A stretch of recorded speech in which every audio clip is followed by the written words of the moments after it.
अंधकार भाग्योदयन बहुजन्म समर्जितेन। श्रीमद् भागवत में नारद जी महाराज कहते हैं महात्म्य में कि बड़ी व्याख्या है, जब बहुत जन्मों में किए गए पुण्यों का भाग्य उदय होता है तब जाकर के सत्संग प्राप्त होता है। कई बार ऐसा अनुभव हम लोग करते हैं कि हम बहुत अच्छा कर रहे हैं, हम जीवन भी बहुत अच्छे से रह रहे हैं, बहुत सिस्टमेटिक ढंग से रह रहे हैं, किसी के साथ छल नहीं करते, कपट नहीं करते, पुण्य करते रहते हैं, अच्छी अच्छी क्रियाएं करते हैं, लेकिन रिवर्ट में हमको नेगेटिव ही मिलता है। संसार में ऐसा कोई व्यक्ति नहीं है जो पॉजिटिव करता हो और उसको पॉजिटिव ही मिलता हो। ये संसार की एक प्रक्रिया है। और एक बात बहुत ध्यान से सुनिएगा कि अगर आप पॉजिटिव करते हो और बदले में आपको नेगेटिव मिलता है तो इसका मतलब ठाकुर जी आपको और सुंदर करना चाहते हैं और तराशना चाहते हैं, इसलिए विपरीतताएं जीवन में आती हैं। बहुत ध्यान से सुनिएगा सब लोग। कई बार ऐसा होता है कि जब हम किसी अपने घर के बच्चे से एक्सपेक्टेशन करते हैं ना, तो वो हमें कितना भी अच्छा करके दिखाए, हम फिर भी बहुत प्रशंसा नहीं करते, उसकी बहुत बड़ाई नहीं करते, जिससे हम बहुत अच्छा चाहते हैं। उसको थोड़ा थोड़ा कभी बोलते रहेंगे, नहीं अभी ठीक नहीं है, ऐसे करो, ऐसे नहीं ऐसे करो, ऐसे नहीं ऐसे करो। शुभ चिंतक जो होता है वो ऐसे ही रहता है, लेकिन जिससे हमारी उम्मीद खत्म सी हो जाती है, जो बात बात पर चिढ़ जाता है, बच्चा चिल्लाने लगता है, लड़ने लगता है, उसको हम वो जो करे, बहुत अच्छा है बेटा, बहुत बढ़िया, तूने तो कमाल कर दिया, तेरे जैसा तो कोई है ही नहीं। और वो बालक फिर उसमें खुश रहता है कि चलो कम से कम, माँ बाप सोचते हैं चिक चिक नहीं होगी, बच्चा कहता है कि ये संतुष्ट है तो बस ठीक है, अब आराम करो, लेकिन वास्तव में वो बालक का निर्माण हो नहीं पाता। ठीक वैसे ही कई बार हम बहुत अच्छा करते हैं, लेकिन रिवर्ट में हमको अगर नेगेटिव प्राप्त होता है तो इसका मतलब ठाकुर जी शुभ चिंतक हैं और अच्छा हमको बनाना चाहते हैं और अच्छा तराशना चाह रहे हैं और अच्छा कुछ सिखाना चाह रहे हैं। पर आप बहुत अच्छा करते हैं और आपके संग भी सब बढ़िया ही बढ़िया चल रहा है, सब आपसे राजी हैं, सब आपसे प्रसन्न हैं, सब आपसे खुश हैं, तो फिर चिंता करना कि कहीं मैं चिक चिक करने वाला बालक तो नहीं हूं जो मेरी हर स्थिति से ठाकुर जी राजी से हो गए, प्रसन्न हो गए। वास्तव में ऐसा होता है कि जब हम बहुत अच्छा करते हैं तो वो सब जमा होता रहता है, ठाकुर जी जमा करते हैं, बदले में हमको नकारात्मकता या दुविधाएं देते हैं कि तुम और निखरो। और जो जमा होता रहता है उसका परिणाम कब मिलता है? तब कहते हैं सत्संगमम चलभते पुरुषो यदा वै। ठाकुर जी जब हमारी स्थिति से प्रसन्न हो जाते हैं ना, हमारे अब तक के जीवन से आनंदित हो जाते हैं, तब ठाकुर जी कहते हैं चलो अब किसी रसिक को इसके पास भेजते हैं, उसकी वाणी से इसको लाभान्वित कराते हैं। ये बात हम आए हैं गोल्ड कोस्ट में कथा सुना रहे हैं इसलिए नहीं है, ये वास्तविकता है। आप चुने गए हैं ठाकुर जी के द्वारा, मैं चुना गया हूं आप लोगों के लिए कि भाई तुम जाओ, वहां एक शहर है उसमें जाके थोड़ी देर चर्चा करो। अब भले ही आप यहां जितने भी लोग बैठे हों, अब ये भी एक बात हो सकती है कि भले ही लोग यहां पर इतने बैठे हैं, लेकिन ठाकुर जी ने किसी एक के लिए ही पूरे कार्यक्रम को करवाया है। आप सब हो सकता है कि अपने आप को, हाँ क्या हो गया, अच्छा आपने कुछ बनाया है, हाँ तो बाद में लेते हैं। बच्चे बहुत अच्छे हैं ऑस्ट्रेलिया में, बहुत अच्छे अच्छे ड्राइंग्स बना के लाएंगे, कुछ लिख के लाते हैं, अच्छे हैं। वैसे हम अभी आजकल मेरे को ऐसा लगने लगा कि अब बच्चों को सुधारने की जरूरत नहीं, बड़े बूढ़े ज्यादा बिगड़ रहे हैं। हाँ, बच्चे कथा में आते हैं, बच्चे सोशल मीडिया पे उनके कमेंट्स देखो, उनके मैसेजेस देखो, उनके क्वेश्चंस देखो, कथाएं सुनते हैं, फॉलो करते हैं, सब करते हैं। बड़े बूढ़े तो पता नहीं कहां जा रहे हैं आजकल। आजकल एनलाइटमेंट की आवश्यकता बड़ों को है, छोटों को नहीं। छोटे तो हो रहे हैं, छोटे समझ रहे हैं। तो मुझे चुना गया है आपके लिए, आपको चुना गया है इस कथा के लिए, और ये कथा सुनने का जो अवसर आपको मिला है, ये बहुत जन्मों के पुण्यों का फल आज प्राप्त हो रहा है। क्यों? क्योंकि यहां जितनी देर हम बोलेंगे उतनी देर में से एक सूत्र तो ऐसा होगा ही नहीं कि जो कोई लेके ना जाए। कोई ऐसी बात आप आज जरूर सीख के जाएंगे जो जीवन भर काम आने वाली है, वो सिखवाने के लिए ही पूरी कथा हो रही है। और याद रखिएगा कि जीवन के सूत्र बहुत पुण्य करने पड़ते हैं, तब जाकर के ठाकुर जी सूत्र प्रदान करते हैं। हर कोई अर्जुन नहीं बन जाता। महाभारत में गीता का ज्ञान ठाकुर जी ने कहा, लेकिन सुना केवल अर्जुन नहीं। अर्जुन का नाम अर्जुन क्यों? अर्जनात अर्जुन, जो अर्जन करना जानता है, जो इकट्ठा करना जानता है, जो संभालना जानता है, उसको अर्जुन कहते हैं। उसने ही सुना। और जब भीष्म पितामह ये युधिष्ठिर को बाद में शोक हुआ, जैसा अर्जुन को पहले शोक हुआ ऐसा ही युधिष्ठिर को बाद में शोक हुआ, ठाकुर जी ने फिर गीता नहीं सुनाई। ठाकुर जी बोले हम पे यही काम है, बस पहले एक को सुनाई, अब दूसरे भैया को शोक हुआ, अब इसको सुनाओ, फिर तीसरा आएगा उठ के मैंने नहीं सुनी, मुझे सुनाओ। सोचिए ज्ञान कितना मूल्यवान, ठाकुर जी ने एक ही बार दिया, दोबारा नहीं दिया। लेकिन युधिष्ठिर की स्थिति जब बहुत बिगड़ गई, तब ठाकुर जी बोले ठीक है, तो तुम्हारा ज्ञान, तुम्हारा जो अंधकार है हृदय का, वो दूर तो रणभूमि में पड़ा हुआ मेरा भीष्म पितामह दूर करेगा। चलो आज भीष्म स्तुति सुनाते हैं आपको। बहुत सुंदर है, बहुत साल हो गए मुझे कहे हुए भी। सोच के तो हम आए थे कि कल जो ब्रिस्बेन में कथा हुई थी ना, तो वहां हमने 4 भक्तों के लक्षण बोले थे, उनमें से निर्गुण के ऊपर आज बोलेंगे। लेकिन अभी भीष्म पितामह के भाव छू रहे हैं हृदय को, तो भीष्म स्तुति सुनाते हैं, सुनिएगा। महाभारत का युद्ध विश्राम हो गया, युधिष्ठिर अब राजा बन गया है, पांडव सब बड़े प्रसन्न हैं, और ठाकुर जी द्वारिका जाने के लिए तैयार हैं। बहुत दिन हो गए, अब सब हो गया, सब समेटवा दिया, महाभारत का युद्ध जितवा दिया। अब ठाकुर जी बोले अब हमारी जाने की बारी है, अब हमें जान दो। लेकिन जैसे ही ठाकुर जी रथ में बैठे तो पहले कुंती रोई, फिर कुंती ने स्तुति गाई, उत्तरा के गर्भ के बालक की रक्षा की, वो विषय बड़ा है। लेकिन अब तीसरी बार ठाकुर जी का रथ रुका है, पहले 2 बार रुक चुका है द्वारिका जाने से पहले, अब तीसरी बार रथ क्यों रुका? बोले युधिष्ठिर रो रहा है।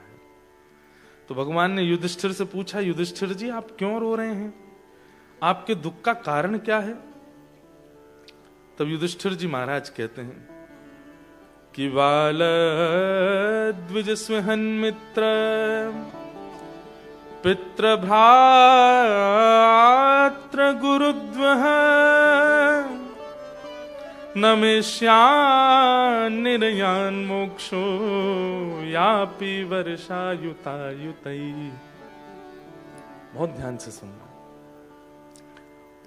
मेरा एक प्रकार से श्रीमद् भागवत में सबसे प्रिय प्रसंग है ये। सबसे पहले जो मुझे रुचि आती थी कहने में कथा में, वो इसी प्रसंग को आती थी। तो बहुत कह लिया तो फिर कथाओं में धीरे धीरे इस प्रसंग को कहना कम किया, लेकिन आज आप सबके बीच फिर इच्छा हो रही है तो सुना रहे हैं। युधिष्ठिर बोले नाथ मुझे नरक जाने से कोई नहीं रोक सकता। भगवान बोले क्यों? युधिष्ठिर बोले मैंने कितने बालकों को अनाथ कर दिया, मैंने कितनी माताओं को विधवा कर दिया, मैंने अपनों को मार दिया।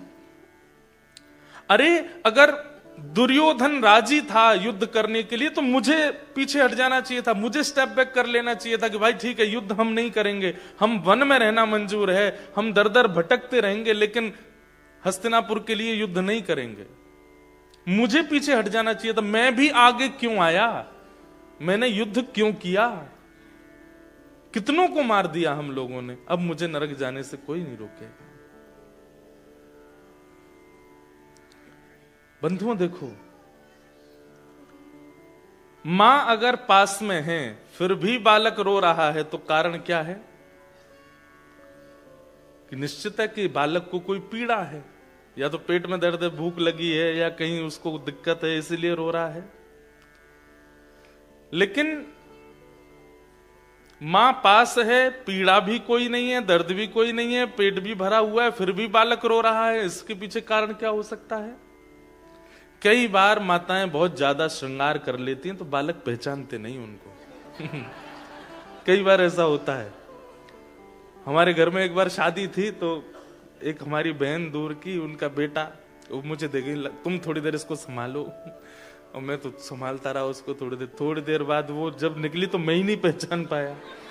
बाल उन्होंने विचित्र कर लिए, आंखें नाक सब विचित्र सी। लाओ इसको दो। अब वो जैसे उनकी गोद में गया तो वो ऐसे देखे और फिर मेरी ओर देख करके रोए। मैंने कहा तुमको ही नहीं पहचान पा रहा है। अब ये बात तो हंसने की है, लेकिन यहां पर यही हुआ है। युधिष्ठिर भूखा नहीं है। क्यों? हस्तिनापुर का राजा बन गया। अरे राजा कोई भूखा होता है? भूखा मतलब अतृप्ति। युधिष्ठिर को कोई अतृप्ति नहीं है, तृप्त है वो।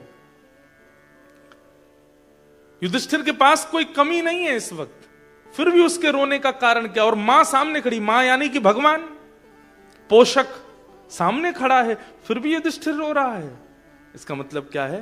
वो ठाकुर जी के रूप को पहचान नहीं पाया है, उसको ठाकुर जी पे विश्वास नहीं है। नहीं तो साथ में भगवान खड़े हैं, कोई व्यक्ति कैसे कह सकता है कि मैं नरक जाऊंगा? अरे हम लोग तिलक लगा लेते हैं, कथा सुन लेते हैं, एक आध बार तीर्थ यात्रा कर आते हैं तो हम लोग तृप्त हो जाते हैं, गंगा स्नान कर लिया तो अब तो मुक्ति है हमारी निश्चित। हम इतने से ही विश्वास कर लेते हैं मुक्ति का, और वहां बगल में भगवान खड़े हैं फिर भी युधिष्ठिर कह रहा है कि मैं नरक जाऊंगा। इसका मतलब क्या है? उसको ठाकुर जी पर विश्वास नहीं है। बंधुओं, एक बात हमारी लिख लीजिएगा, भक्ति का जो आधार है ना, आधार बोले तो नींव, जो इंफ्रास्ट्रक्चर पूरा तैयार होता है, उसकी जो नींव होती है, अगर वो मजबूत हो तो कितनी भी मल्टी स्टोरी बिल्डिंग बनी हो गिरेगी नहीं। लेकिन नींव ही कमजोर है तो सब धराशायी हो जाएगा। भक्ति आप कितनी भी कर लो, नाम जप आप कितना भी कर लो, एकादशी व्रत कितने भी कर लो, तीर्थ यात्राएं कितनी भी कर लो, लेकिन आपकी नींव, भक्ति की नींव क्या है? विश्वास यदि डगमगाया हुआ है तो आप कितना भी कुछ कर लो, कोई फायदा नहीं है। एक भाव में गाता हूं, जिसको तेरा भरोसा, जिसको तेरा सहारा, जिसको तेरा भरोसा, जिसको तेरा सहारा, जिसको तेरा भरोसा, जिसको तेरा सहारा, जिसको तेरा भरोसा, जिसको तेरा सहारा, मझधार क्या करेगा, मझधार ही किनारा, मझधार क्या करेगा, मझधार ही किनारा,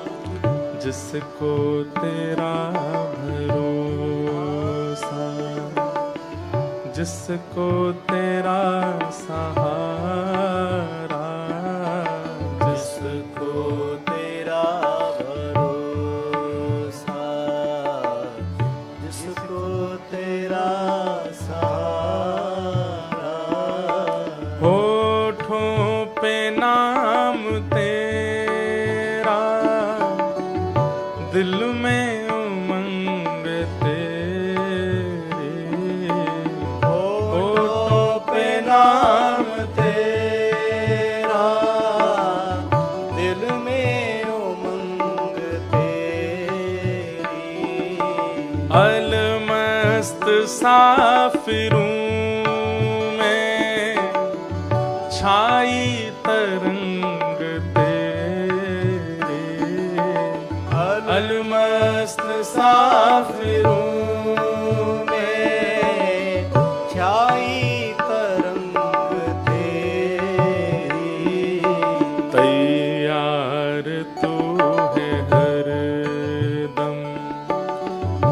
भी तुझे पुकारा, तैयार तू है हरदम।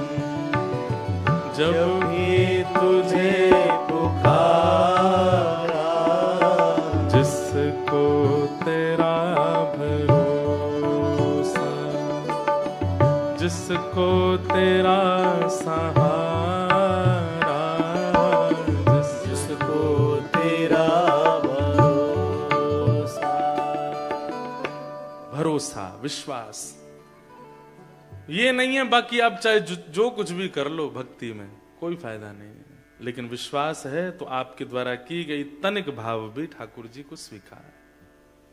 और केवल ठाकुर जी के लिए नहीं, आपके जीवन के संबंधों में भी, चाहे वो पति पत्नी का हो, चाहे वो माता पिता पुत्र का हो, चाहे वो मित्रों का हो, चाहे वो सखत्व का हो, कोई भी संबंध विश्वास पर ही टिकता है। और अगर विश्वास नहीं है तो फिर उस संबंध की कोई वैल्यू नहीं है। भगवान जब युधिष्ठिर रोया, युधिष्ठिर का शोक सुना, तब तक ठाकुर जी को बिल्कुल पीड़ा नहीं हुई। जब युधिष्ठिर ने कहा मैं नरक जाऊंगा, ठाकुर जी बोले मैं द्वारिका छोड़ के यहां खड़ा हूं। जगत नियंता जगदाधार परमात्मा जिसके अधीन पूरा विश्व है, जिसकी ब्रगुटी पर पूरा विश्व नृत्य करता है, वो तेरे सामने खड़ा और तू कह रहा है तू नरक जाएगा। ये बोले नहीं ठाकुर जी, मन में सोचे और मन में विचार किया कि इसको विश्वास नहीं है, और विश्वास नहीं है इसलिए मैं कुछ प्रवचन करूं उससे इसका कल्याण होने वाला नहीं है। अर्जुन को विश्वास था, क्योंकि गीता में अर्जुन कहता है करिष्ये वचनम तव, आप जो कहोगे, जैसे कहोगे, जब कहोगे, मैं तैयार हूं करने को। भगवान बोले देख ले, तैयार है? बोले हाँ बिल्कुल तैयार हूं। तो ठीक है, आप परीक्षा लेके देख लो। ठाकुर जी बोले ऐसे बोल के परीक्षा नहीं, ये तो समय आएगा तब लूंगा मैं। और एक दिन हुआ, भगवान ने अर्जुन का रथ हाँक रहे थे, अचानक से घोड़े रुक गए। तो अर्जुन ने पूछा ये घोड़े आगे क्यों नहीं बढ़ रहे हैं? आगे से बाणों की बौछार आ रही है। केशव मेरे रथ को आगे ले जाओ, मेरे रथ को बचाओ, देखो ये बाण मुझे छन्नी कर देंगे। ठाकुर जी बोले तेरा रथ आगे नहीं बढ़ेगा। क्यों? बोले तेरे घोड़े प्यासे हैं और ये बार बार अपनी टांगे उछाल रहे हैं, आगे नहीं बढ़ रहे हैं। अर्जुन बोले तो अब क्या करें? बोले इनको पानी पिलाना पड़ेगा। बोले अब युद्ध मैदान के बीच में पानी कैसे पिलाऊं? बोले एक तरीका है। बोले क्या? तेरा गांडीव धनुष जो ना, इसमें इतनी शक्ति है कि इसमें अगर बाण भेदन करके पृथ्वी में दागे जाएं तो शायद 2, 4, 10 बाणों में जल का स्रोत आ जाएगा, और जल निकल के आ जाए, वही जल इन घोड़ों को पिला दो तो ये पी लेंगे, दोबारा इनको रथ में जोत करके और चल देंगे आगे। अर्जुन ने कहा एक बार मेरी तरफ देखना, आप बीच युद्ध मैदान में आप ये बात करने को कह रहे हो? बोले तो और क्या करें, पीछे जा नहीं सकते, इधर जा नहीं सकते, आगे जाएंगे तो मारे जाएंगे। अब यही है एक तरीका, नहीं तो खड़े रहो। ठाकुर जी ने तो हाथ से सारी लगाम छोड़ दी, बैठ गए। बोले अब तू देख ले क्या करना है। अर्जुन बोला केशव क्या करना है, आप आज्ञा करो। बोले नीचे उतरो, बाण चलाओ, पानी का स्रोत निकालो, घोड़ों को खोलो, पानी पिलाओ, दोबारा घोड़े लगा के बैठ जाओ। अर्जुन ने दूसरी बार सोचा नहीं, जबकि मोस्ट वांटेड पूरे महाभारत युद्ध में हर विपक्षी योद्धा की एक ही चाह थी, अर्जुन को मैं मारूंगा। युधिष्ठिर को तू मार लियो, भीम को तू मार लियो, नकुल सहदेव तेरे चल बट में आ जाएंगे, अर्जुन तो मैं ही मारूंगा। और ये बात एक नहीं, हर आदमी कहता था। बोले नहीं नहीं अर्जुन को तो मैं मारूंगा। तीसरा नहीं नहीं अर्जुन तो मेरा है। वो अर्जुन जो सबका केंद्र बिंदु है। ठाकुर जी कहते हैं यही है, अब तो और कुछ तरीका नहीं है। तो अर्जुन ने भी दूसरी बार सोचा नहीं, तुरंत कूद पड़ा नीचे रथ से। जैसे ही बाण निकाल करके धनुष पर दाग करके पृथ्वी में भेदन करने लगा, जल का स्रोत निकाला, घोड़े खोल करके जल पिलाने लगा। इतने में ही ठाकुर जी समझ गए, अब अर्जुन तुझे कोई नहीं रोक सकता युद्ध जीतने से, क्योंकि तेरा विश्वास अटल है मुझ पे, तू मेरी कही बात पर दूसरा विचार नहीं करता।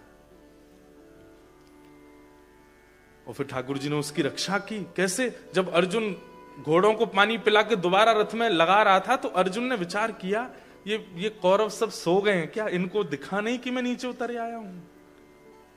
इनको पता, एक बाण भी नहीं लगा मुझे अभी तक। घोड़े बांधते जा रहा है और पीछे मुड़कर के जैसे ही कौरवों की तरफ देखा तो सब कौरव धनुष बाण ऐसे लिए, आंख खुली, मुख खुला हुआ है और बिल्कुल जैसे मूर्तिमंत स्टैचू की तरह खड़े हैं। और सब देख अर्जुन को ही रहे हैं। अर्जुन बोला ये कैसी लीला है। और अब जाकर के जब अर्जुन ने अपने रथ के ऊपर बैठे हुए सारथी श्री कृष्ण को देखा तो ठाकुर जी अभी तक तो द्वारिकाधीश बने बैठे थे, लेकिन अब मदन मोहन श्री वृंदावन चंद बनकर के जैसे ही खड़े हुए, ललित त्रिभंगी स्वरूप धारण किया था ठाकुर जी ने। इतने सुंदर लग रहे थे, इतने सुंदर लग रहे थे कि सारे कौरव अर्जुन को भूल गए, ठाकुर जी को देखने लगे, उनमें ही मोहित हो गए, अपनी ओर आकर्षित कर लिया सबको कि अर्जुन इतनी देर में सब काम कर ले। यह है विश्वास का प्रतिफल। हमारा विश्वास डगमगा जाता है। कभी कभी पता है लाइफ में सिचुएशन आती नहीं है, ठाकुर जी भेजते हैं। लेट्स चेक, क्या बोलते हैं उसको, quality check. Thakur ji quality check करते हैं कि देखें तो घड़ा कच्चा है कि पक्का। और जैसे ही उसमें आप पैनिक कर बैठते हो, ठाकुर जी बोले गया काम से, इसका तिलक लगाना, नाम जप करना सब व्यर्थ हो गया। विश्वास ही नहीं है इसको।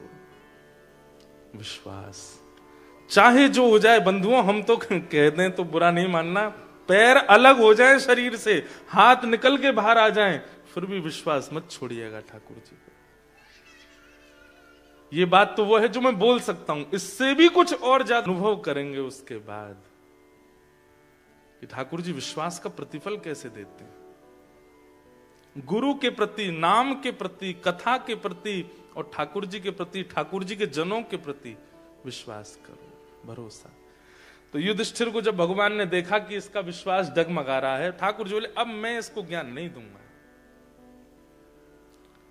और जहां ठाकुर जी अपने आप को फेल समझ लेते हैं, वैसे तो वो कभी होते नहीं, लेकिन फिर भी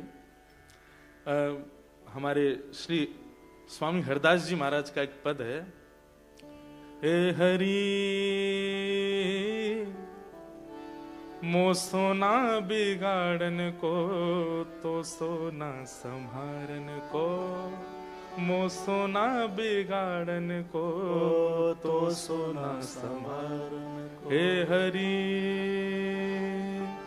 अब देखो आज तक जितनी भी कथाएं हुई ना अभी ऑस्ट्रेलिया में, सब जगह हमारे ग्रंथ और पदों की किताब संग चल रही थी। वहां मुझे पद याद नहीं आ रहे थे, यहां सब ये भूल आए हैं तो अब सब याद आ रहे हैं। अब केलीमाल जी वहीं रखी हैं, उसमें ये पद है। आपके पास है ये वाला पद? लाओ लाओ जल्दी दो, बहुत अच्छा पद है। स्वामी श्री हरदास जी कह रहे हैं ठाकुर जी एक कंपटीशन चल रहा है, किसमें? बोले हम में और आप में। हम बिगाड़ने में पीछे नहीं हट रहे और आप संभालने में पीछे नहीं हट रहे हैं। ये कंपटीशन चल रहा है हमारा आपका। बताओ कौन जीता? बताइए लास्ट में कौन जीता? हम आपसे पूछ रहे कौन जीता? कौन जीते? ठाकुर जी? अरे नहीं, हरिदास जी तो पद गा रहे हैं। सुनो सुनो, कॉन्सेप्ट सुनो। हरिदास जी कह रहे हैं कि हे हरि मोसो ना बिगाड़न को तो सो ना सवार। मोसो को मतलब हरिदास जी अपने लिए नहीं कह रहे, हम सब बिगाड़ने में पीछे नहीं है और आप संभालने में पीछे नहीं है। तोरी मोरी लगी होड़, हमारी और उनकी होड़ लगी है। बताओ कौन जीता लास्ट में? हम जीते। ठाकुर जी हार गए, हम बिगाड़ने में ठाकुर जी से आगे निकल गए। ठाकुर जी बेचारे सिर पे हाथ धर के बेटे राम राम कितना बिगाड़ते हैं। हमारे भारत में सुनो, ठाकुर जी ने सही में हाथ खड़े कर दिए, सरेंडर कर दिया हमारे आगे। क्यों? पत्नी पति को मार के डिब्बे में डाल देती है।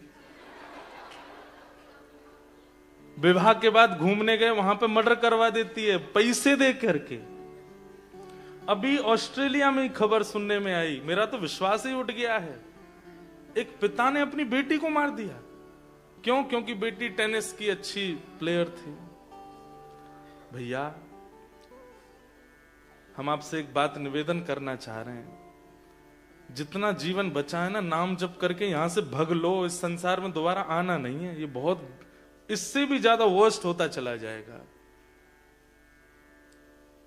आप सब तो ऑस्ट्रेलिया में रहते हैं, हम तो वैष्णवों के बीच में रहते हैं, इसलिए हमें ज्यादा पता नहीं लोग क्या क्या खा लेते हैं, क्या क्या विचार कर लेते हैं, कैसे कैसे संबंधों में रहते हैं, कैसी कैसी विचारधाराएं लोगों के चित्त में प्रकट होती हैं। इसलिए भैया अगर आप लोग इस कथा में बैठे हो तो आप भाग्यशाली हो। आज ही नियम ले लीजिए, खूब नाम जप कीजिए, खूब ठाकुर जी पे भरोसा करके, खूब भजन करके भैया निकल लो यहां से। निकल लो मतलब जीवन पूरा कर लो, जीवन पूरा करके इतना भजन करके जाना कि दोबारा आना नहीं पड़े यहां पे। भजन का यही फल है कि आना नहीं पड़ता। फिर ठाकुर जी अपने पास ही रख लें। नित्य ठाकुर जी से प्रार्थना करो, हे प्रभु मत दर्शन दो, मत आओ सामने, मत करो कुछ भी, बस ये कर देना कि प्राण निकले, पुनः नहीं आना पड़े इस धरती पे। स्वामी जी कह रहे हैं, ए हरि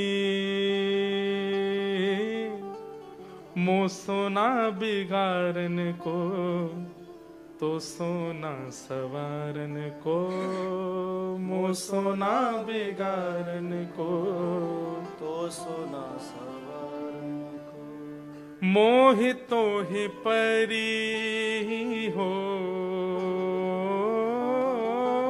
मोहितो है परी हो। ए हरि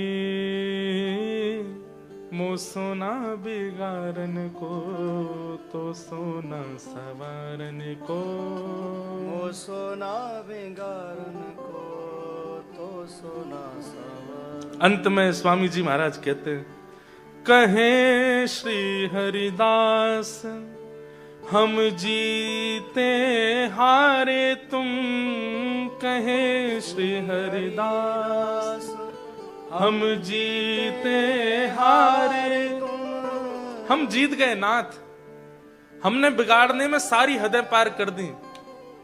आपने बहुत संभाला, बहुत संभालने की कोशिश की हमको, लेकिन फिर भी आप हार गए, हम जीत गए। हम बिगाड़ते ही चले गए। तो ना तोड़, फिर भी तोड़ नहीं है। आपको हरा करके हम आगे निकल गए बिगाड़ने में, और हमें पता चल गया कि आप हार गए हो, तब भी हम रुक नहीं रहे, बिगाड़ते ही जा रहे हैं। ए हरि तो मो सोना बिगाड़न को, तो सोना सवारन को, मो सोना बिगाड़न को, तो सोना सवारन। युधिष्ठिर जी के चित्त में जब अविश्वास का दर्शन ठाकुर जी को हुआ, बहुत पीड़ा हुई ठाकुर जी को। बताओ मैं यहाँ पर द्वारिका छोड़ के आप बिल्कुल छाया बन के खड़ा हूं महाभारत युद्ध में, और ये कहता है कि नरक जाएगा। ठाकुर जी कहते हैं, जहां हम हारते हैं वहां फिर हमारे भक्त ही ठिकाने लगाते हैं। अब हम नहीं ज्ञान देंगे, अब तो हमको भजने वाला कोई इसको समझाएगा, तभी इसके बात समझ में आने वाली। इसलिए आप सबके लिए, हम सबके लिए ठाकुर जी प्रवचन नहीं करते। रसिकों को प्रवचन के लिए, कथावाचकों को प्रवचन के लिए, हरिजनों को ठाकुर जी चुनते हैं कि भाई तुम ही समझाओ, मेरी बात समझ में आने वाली नहीं है, क्योंकि मेरे प्रति विश्वास में अभी कहीं कमी है। और एक बात स्पष्ट कहते हैं, अगर विश्वास प्रगाढ़ होता तो आपको समझाने ठाकुर जी ही आ जाएंगे। सूरदास के सामने आते थे, कालिदास के सामने आते थे, कृष्णदास, कुम्मन दास, मीराबाई, सबके सामने ठाकुर जी आते थे, क्योंकि उनका विश्वास प्रगाढ़। और जिनका विश्वास प्रगाढ़ नहीं है, उनके लिए हरिजनों को आना पड़ता है।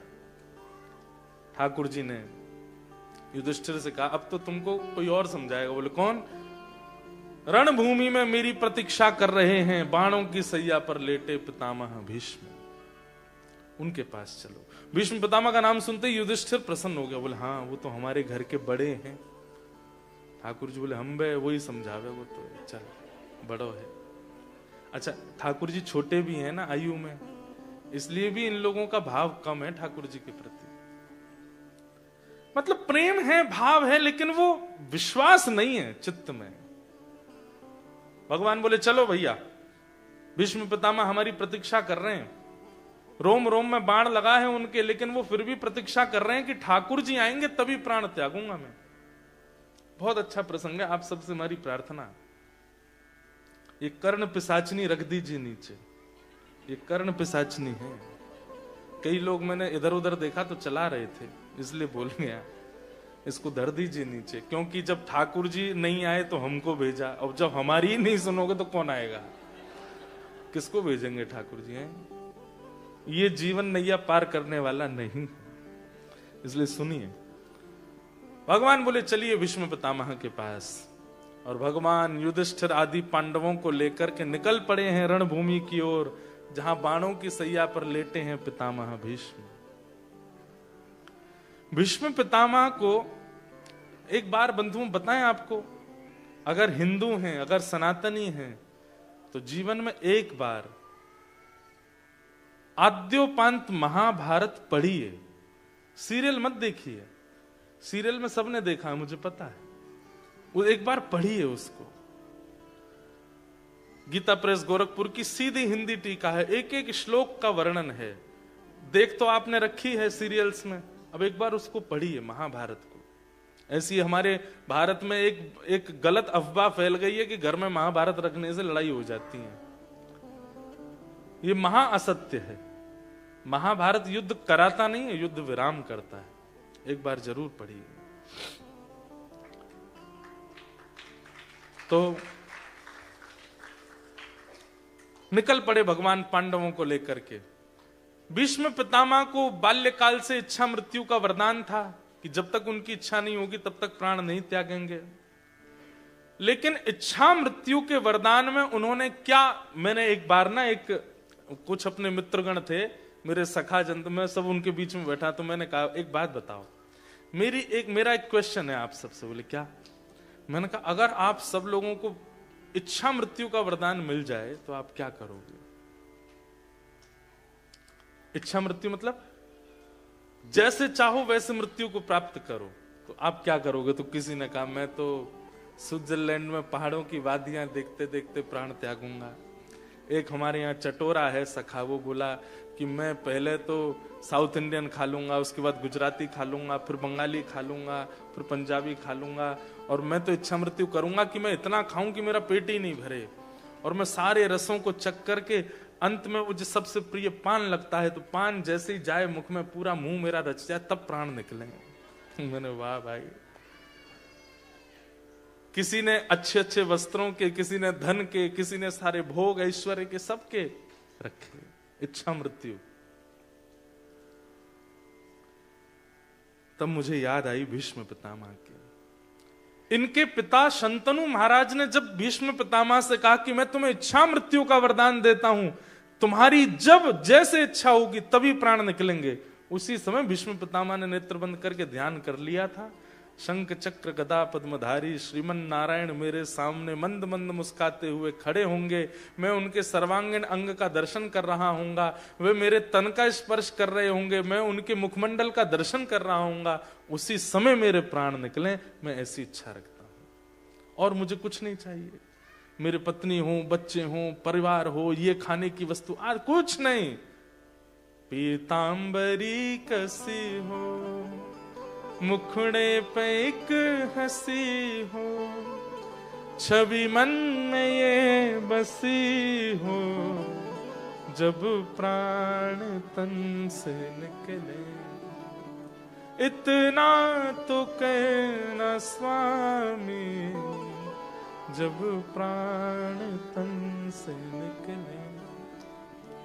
इच्छा मृत्यु भीष्म पितामह की है, और आज उस इच्छा मृत्यु को ठाकुर जी पूरा, नहीं तो पूरे शरीर में बाण लगे। भीष्म पितामह मरे नहीं अभी तक। क्यों? क्योंकि अभी इच्छा पूरी हुई नहीं है ठाकुर जी को देखने की। और इतने में ही श्याम सुंदर बाकी अदा से चलते हुए रणभूमि की ओर आ रहे हैं।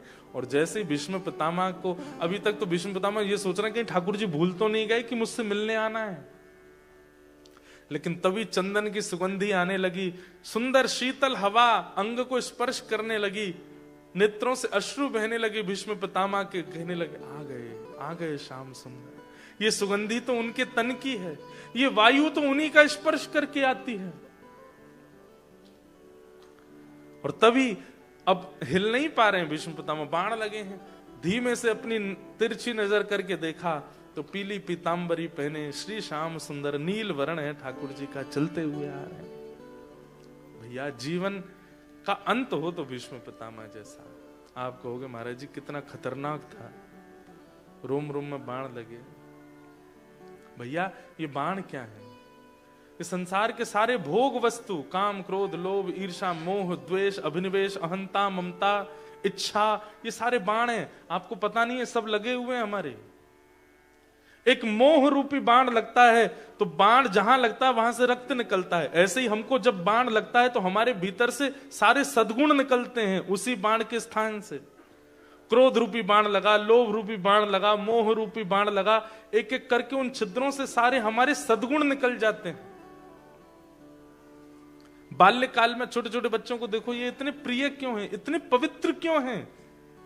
क्योंकि अभी काम क्रोध लोभ मोह रूपी बाणों ने इनका स्पर्श नहीं किया, हमारा कर चुके हैं। इसलिए हम पवित्र नहीं है, ये महापवित्र है। इस वजह से वे सो के उठते भी है ना तो भी प्यारे ही लगते हैं। हम सो के उठते हैं तो फिर हमको पवित्र होने जाना पड़ता है। नहाओ धो, दुर्गंध मिटाओ, सुंदर बनो, परफ्यूम लगाओ, बाल काटो, मुंह पे प्लस्तर लगाओ तब जाकर के प्यारे लगते। बच्चों को देखो देखो, बॉकर में बैठा कितना प्यारा लग रहा है। क्यों? महापवित्र है। अभी किसी भी प्रकार का दोष जीवन में है नहीं, हम सब दोषी हैं। हाँ, लेकिन कई बड़ी उम्र के भी जब गुरु आश्रित हो जाते हैं, उर्ध्वपुंड लगाने लगते हैं, गुरु के नियमों में रहने लगते हैं, गुरु आश्रय के जब पालन करते हैं और उस भाव से रहने लगते हैं, तो फिर उनकी पवित्रता छलकने लगती है। उनके मुखमंडल से, उनके बोलने से, उनके बैठने से, चलने से वो पवित्रता का अनुभव होने लगता है। तो बाण सबको लगे हैं, पर भीष्म पितामह जैसा अंत हमारा नहीं होता कि ठाकुर जी सामने हो। ठाकुर जी आकर के भीष्म पितामह के सामने खड़े हो गए। भीष्म पितामह बोले, मैं और क्या मांगू नाथ, आप सामने खड़े हैं। तुम सामने हो मेरे, किस बात की कमी है। तुम सामने हो मेरे, किस बात की कमी है। किसी और वस्तु की अब दरकार भी नहीं है। किसी और वस्तु की अब दरकार भी नहीं है। तेरे साथ से गुलाम अब, तेरे साथ से गुलाम हो गुलफाम हो रहा है।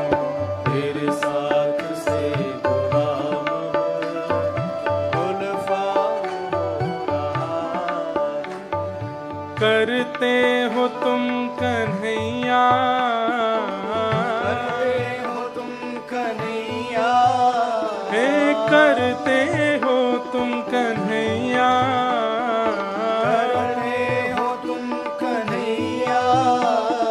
मेरा नाम हो रहा है, मेरा आपकी कृपा से सब काम हो रहा है। मेरा आपकी कृपा से सब काम हो रहा है। इतना ही गाना था बस। तुम सामने हो मेरे। भीष्म पितामह के सामने ठाकुर जी खड़े। उससे पहले पांडवों ने सोचा हमारा दुख दूर कर दो, पहले फिर अपना काम कर लेना भैया। तो पांडवों को पंच धर्मों का ज्ञान दिया और पहले पांडवों को डांटा भीष्म पितामह ने। आप लोग आश्चर्य करेंगे, कुछ बताया नहीं, अभी तक कोई बात नहीं हुई है। पांडवों को जैसे ही देखा भीष्म पितामह ने और युधिष्ठिर की आंखों में आंसू देख करके भीष्म पितामह सीधे उसको डांटने लगे और डांटते हुए बोले, ये आंसू अविश्वास का प्रतीक है युधिष्ठिर। ये तुम्हारे संग जो चतुर्भुज रूपधारी खड़ा है, इसको तुम क्या समझते हो? ये तुम्हारा भाई है ये अर्जुन। तुमने इसको अपना सारथी बना लिया, तेरा सारथी है ये। ए भीम, तुम इसको शांति दूत बना करके भेजते हो हस्तिनापुर, तुम्हारा शांति दूत है ये। जाते जाते बता के जा रहा हूं, कान खोल करके सुन लो, कौन है ये? ए सवई भगवान साक्षात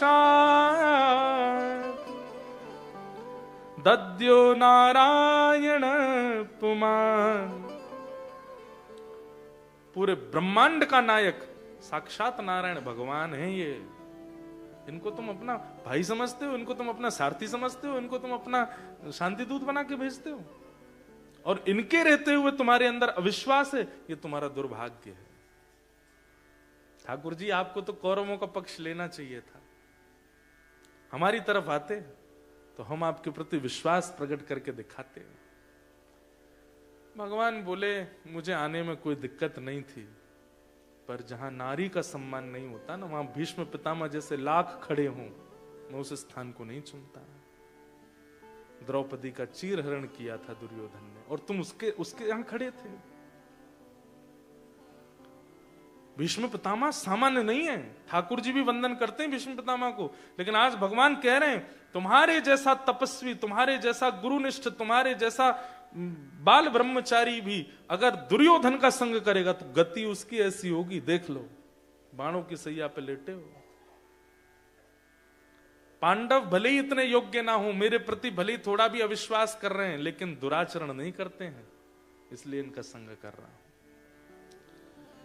भीष्म पितामह ने पांडवों को ज्ञान दिया, अंत में बोले, अब मैं अपना कार्य करूं। ठाकुर जी से बोले, आ जाओ सामने, मेरे नेत्रों के आए।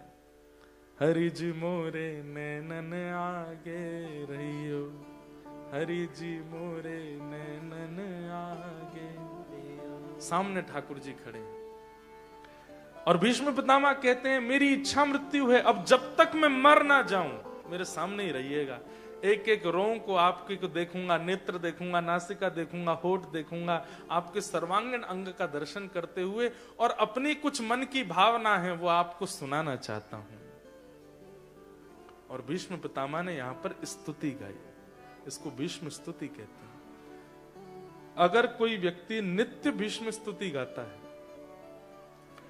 तो ये बात कंफर्म है, भागवत जी सामने रख करके हम बोल रहे हैं कि अंतिम श्वास जब कभी भी निकलेगी, उससे चाहे 1 मिनट पहले ही सही श्री हरि का दर्शन होगा। हरि के दर्शन के बाद ही प्राण निकलेंगे। अगर कोई व्यक्ति नित्य भीष्म स्तुति का पाठ करता है तो श्रीमद् भागवत में सबसे पहले हमने जो अध्ययन किया, जो याद किया स्तोत्र, वो यही है, भीष्म स्तुति। भीष्म पितामह गा रहे हैं, पूरी तो नहीं गाऊंगा, पर 2-3 श्लोक गा के फिर उनकी व्याख्या करेंगे और फिर कथा को विश्राम देंगे। बहुत अच्छा है, इसमें ब्रज का भाव भी आएगा। श्री भीष्म वाच इतमति रूप कल्पिता वितृष्णा भगवत सात्वत पुंगवे विभुम्ने स्वसुखमुपगते क्वचिद्विहर्तुं प्रकृतिमुपेयुषि यद्भव प्रवाह त्रिभुवन कमनं तमालवर्णं रविकर गौरवराम्बरं दधाने वपुरलककुला वृताननाब्जं विजय सखेरतिरस्तु मेन वद्या युधितुर गर्जो विधुम्न विश्व कचलुलित श्रमवाशनं कृताशे मम निशित शरै निकायुरक्ष्णा त्वचि विलसत् कवचेस्तु कृष्ण आत्मा सपदि सखे वचो निशम्य मध्ये निज परयोर्वलयोरथं निवेश्य स्थितवति परशै निकायुरक्षणा हतवति पार्थ सखेरते ममास्तु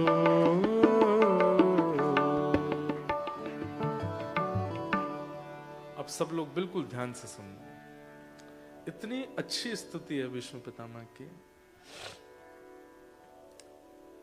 व्यक्ति का कहते हैं ना कि अंत भला तो सब भला, जीवन में फिर चाहे जो किया हो सब भुला देते हैं ठाकुर जी। और भीष्म पितामह का जो अंतिम स्तुति है ना, इसने ठाकुर जी का जैसे मानो जैसे चित्त हरण कर लिया हो। भीष्म पितामह कहते हैं, हे नाथ, मैं जाते जाते एक अपना अधूरा कार्य मेरा रह गया है, उसको पूरा करना चाहता हूं। सब लोग इधर देखो, ध्यान से सुनो। भगवान कहते हैं, क्या है तुम्हारा अधूरा कार्य? तो भीष्म पितामह कहते हैं, एक मेरी कुंवारी बेटी है, उसका मुझे ब्याह करना है। और पिता बिना बच्चों को सेटल किए अगर चला जाए तो वो पिता बड़ा, उसकी आत्मा बड़ी दुख पाती है कि मैं अपने बच्चों को भी सुखद करके नहीं गया। हे नाथ, मैं प्राण त्यागने से पूर्व अपना एक अधूरा काम कर जाऊं, बस अपनी बेटी का एक अच्छे वर के साथ ब्याह कर दूं। आप लोगों को आश्चर्यजनक नहीं लगी ये बात? भीष्म पितामह ब्रह्मचारी है, उनकी पुत्री है ही नहीं, लेकिन वो पुत्री संबोधन कर रहे हैं। ठाकुर जी पहले स्तब्ध होकर, वे भीष्म पितामह, तुम्हारे ब्रह्मचर्यत्व की दाग देते हैं सब लोग, और ये कहीं और तुम्हारा चल रहा था क्या? ये घर वाली बाहर वाली वाला चक्कर था क्या, कि घर में तो तुम ब्रह्मचारी बने घूम रहे थे और बाहर कहीं तुमने ब्याह कर लिया, वहां तुम्हारे संतान आदि हो गई और तुम हमको बोल के जा रहे हो उसका ब्याह कर दो? भीष्म पितामह मुस्कुराने लगे, बोले, कितने कितने सीधे हैं ना आप, कुछ पता ही नहीं है जैसे आपको। बोले, फिर भी इसको थोड़ा डिस्क्राइब करो, क्या बात है? तो भीष्म पितामह कहते हैं, हे नाथ, आपने जीवात्मा को एक बेटी सबको दी है बिना ब्याह के, और उस बेटी का नाम है मति। ये मति हमारी बेटी है, ये जो कहती है हम वही करते हैं। बेटी कौन? जो पिता को अपने वश में रखे। मुझे ये पहनना है तो पिता की थोड़ी प्यारी होती है, पिता अच्छा ले पहन ले, मुझे यहां जाना है, ले चली जा, मुझे ऑस्ट्रेलिया में पढ़ना है, ले पढ़ ले तू। अभी मैं जब आया ना यहाँ पे जिस फ्लाइट में इंडिया से, तो उसमें एक बेटी आई अपने पिता के साथ। अब उसका एक्सेंट ऐसा था, मुझे लगा वो ऑस्ट्रेलिया की होगी। बात कर रही थी, आप फेमस है ना, मुझे आपके संग फोटो खिंचानी, में लोग खिंचा। तो एक्सेंट देख करके तो लग रहा था कि वो यहीं की होगी। तो फिर मैंने पूछा, आप यहीं रहते हो? नहीं नहीं, मैं पढ़ने आई हूं, पहली बार ही आई हूं। मैंने, वाह, पिताजी महाराज संग में थे। तो फिर मेरे मन में ऐसे भाव आया कि पिता क्या नहीं करता अपने बच्चों के लिए, सब करता है, उसकी इच्छा होती है, और बेटी के लिए तो विशेष रूप से। और जहां कहीं ये पुत्रियों के प्रति जो दुर्भावना पिताओं में आ जाती है, वो पिता है ही नहीं। उनको पिता का मतलब रक्षक होता है, वो राक्षस है उनके प्रति। तो ऐसे तो फिर वो हिरण्यकश्यप वाली कैटेगरी के भी तो आ जाते हैं कहीं कहीं पे, जो प्रहलाद जी को ही मारने तुले रहते थे। तो सुनिएगा, तो विष्णु पितामह बोले कि मेरी आपने हर इंसान को एक बिना ब्याह की बेटी दी है, उसका नाम है मति। जैसे बेटी अपनी इच्छा पूरी पिता से कराती है, ऐसे ही ये मति भी हमको अपने वश में रखती है। चलो आज गोल्ड कोस्ट में कथा हो रही है, सुनने चलें? तो मति क्या कहती है? वर्किंग डे है, दिन भर काम करके आए, क्या करना चाहिए? चाय पियो, बढ़िया पड़े रहो बिस्तर में, क्या करना है, क्यों जाना है? मति की इच्छा होती है तो ही हम क्रिया करते हैं। अगर मति नहीं होती तो उस क्रिया में जाकर के भी हम लोग ऐसे बैठे रहेंगे जैसे कितना प्रेशर है, हम तो भोजन करने आए थे, जल्दी कथा पूरी हो, प्रसाद लें, निकलते बने यहां से। तो मति ये सबको अपने वश में रखती है। इसकी इच्छा हो तो हम जाते हैं, इसकी इच्छा हो तो हम खाते हैं, इसकी इच्छा हो तो हम पहनते हैं, इसकी इच्छा हो तो हम सब क्रिया करते हैं। नाथ ये जब तक कुंवारी रहती है ना, ये तब तक पिता को नचाती रहती है, लेकिन जैसे ही इसका ब्याह होता है, इसके जीवन में जब पति आ जाते हैं बेटी के जीवन में, तो फिर ये पिता को परेशान नहीं करती, फिर ये पति के अधीन हो जाती है। फिर ये पति जो चाहता है वैसा करती है। हे नाथ, हम सबकी मति कुंवारी है, और इस क्वारी मती के एकमात्र पति आप हैं। अगर आप इसका वर्ण कर लेंगे तो ये आपके अधीन हो जाएगी, और मति अगर आपके अधीन हो गई तो हमारा जीवन सफल हो जाएगा नाथ। इसलिए मेरा ये अधूरा काम मृत्यु से पहले पूरा कर दीजिए। समझ में आई बात की? यूं ही टप टप बजा दी ताली, आई ना? भीष्म पितामह कह रहे हैं मृत्यु से पहले नाथ मेरी इस मति को आप स्वीकार कर लीजिए, इससे ब्याह कर लीजिए, आप इसको अपने अधीन कर लीजिए। भगवान बोले हमसे ही क्यों ब्याह कराना है, बहुत अच्छे अच्छे वर हैं दुनिया में, किसी और से ब्याह करा दो। तो भीष्म पितामह कहते हैं आपसे बढ़िया कौन मिलेगा? त्रिभुवन कमनम तमाल वर्णम रविकर गौरवराम्बरम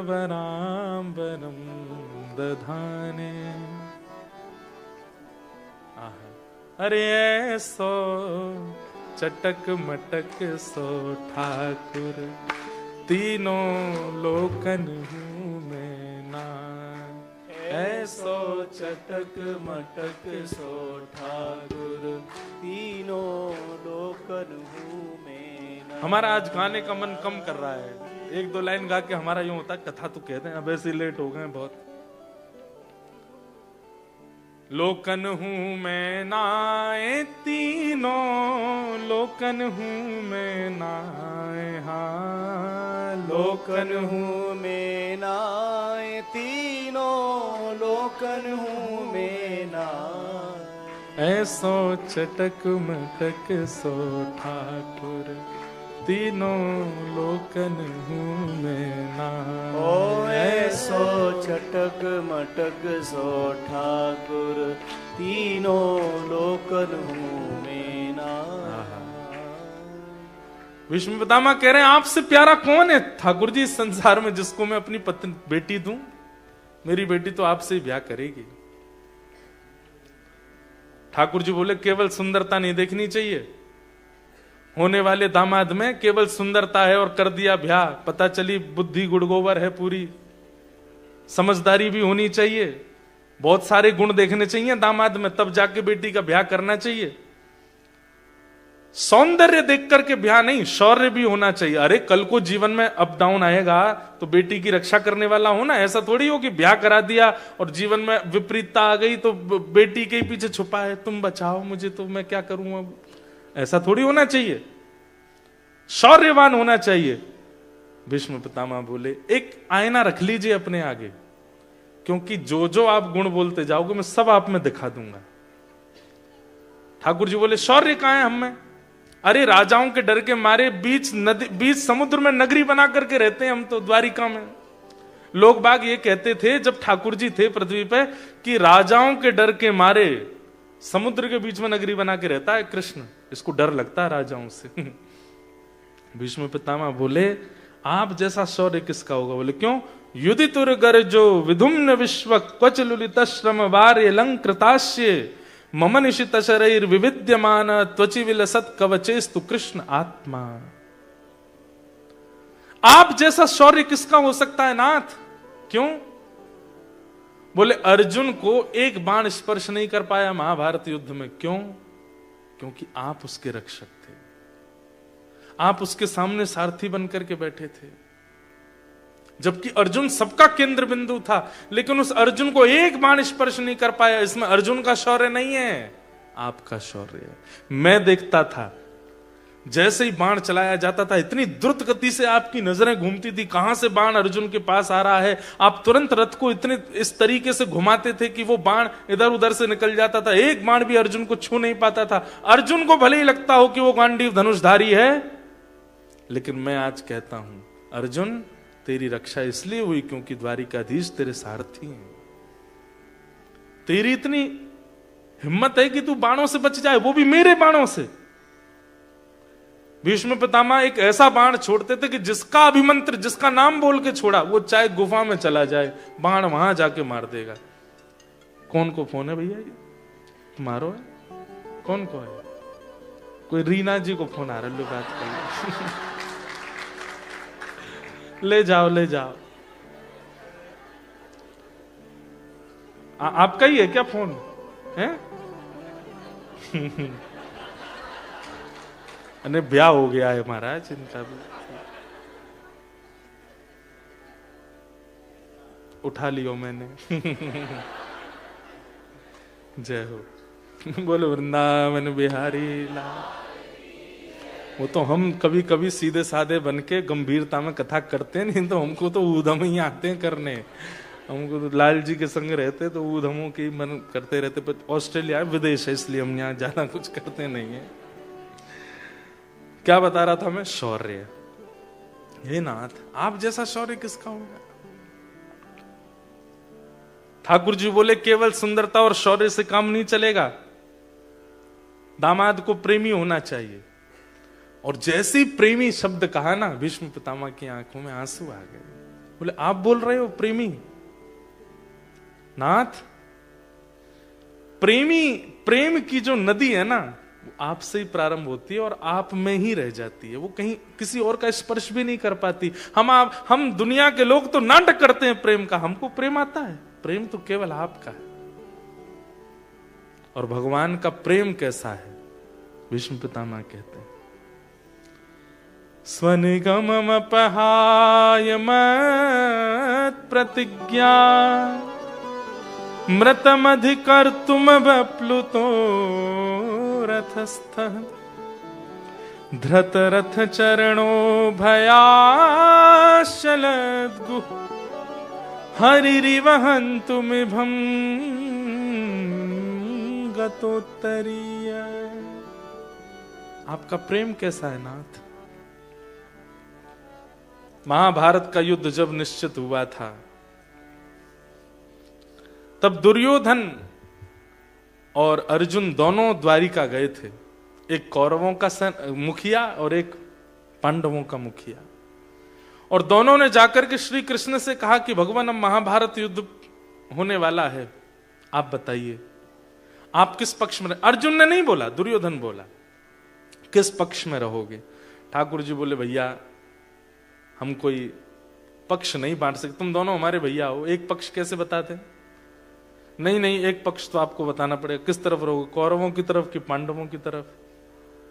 ठाकुर जी बोले, हम तुम पे ही निर्णय छोड़ देते हैं। एक तरफ अकेला मैं, वो भी निशस्त्र रहूंगा, शस्त्र नहीं धारण करूंगा, और दूसरी तरफ मेरी सेना सशस्त्र रहेगी। अब तुम दोनों आपस में विचार कर लो, जिसको जिसकी जरूरत हो वो सोच लो। देखो कैसे कितने चतुर हैं ठाकुर जी, ऐसे कोई बंटवारा करता है? अरे भाई, जब थाली में कोई सामग्री आती है तो उसको बराबर दिया जाता है ना, ले ये तेरा, ये मेरा, ये ऐसे कौन बंटवारा कर? क्या कह रहे हैं ठाकुर जी? ठाकुर जी कह रहे हैं सब्जी सब्जी सब तुम्हारी, रोटी केवल मेरी। सामने वाला ये सोच करके खुश हो गया, अरे कम से कम 10 कटोरी सब्जियां तो हैं, रोटी नहीं है तो क्या हो गया? लेकिन बात तो यही है कि पेट तो रोटी से ही भरता है, सब्जियों से नहीं भरता। ठाकुर जी ने यही किया, 10 प्रकार की सब्जी एक तरफ कर दी और रोटी एक तरफ कर दी। बोले अब इन दोनों में तुम बांट लो। क्या? मैं अकेला एक तरफ रहूंगा, शस्त्र नहीं उठाऊंगा, और दूसरी तरफ मेरी पूरी सेना रहेगी, सशस्त्र रहेगी। थोड़ी देर बाद दुर्योधन बोला, जय जय, आपका वैसे भी प्रेम बहुत ज्यादा है इन पांडवों से, अर्जुन से आपकी मित्रता बहुत ज्यादा है। कभी कभी हमारे संग तो आप बहुत कम रहे हो ना बचपन से, हमसे कोई गड़बड़ी हो गई तो आपका भोग कैसे बनता है, आप सोते कैसे हैं, आपका बिस्तर कैसा होता है, आपको क्या क्या चीजों की रिक्वायरमेंट होती है, हमको तो इतना पता नहीं है, इन लोगों को ज्यादा पता है। तो हमारी तो ये इच्छा रहेगी आप सुखद विराजेंगे, आप इन्हीं की तरफ जाओ, हमको सेना दे दो। अर्जुन से पूछा, हाँ अर्जुन तुम्हारी क्या इच्छा है? बोले कि मैं राजी हूं, आप हमारी तरफ ही रहो।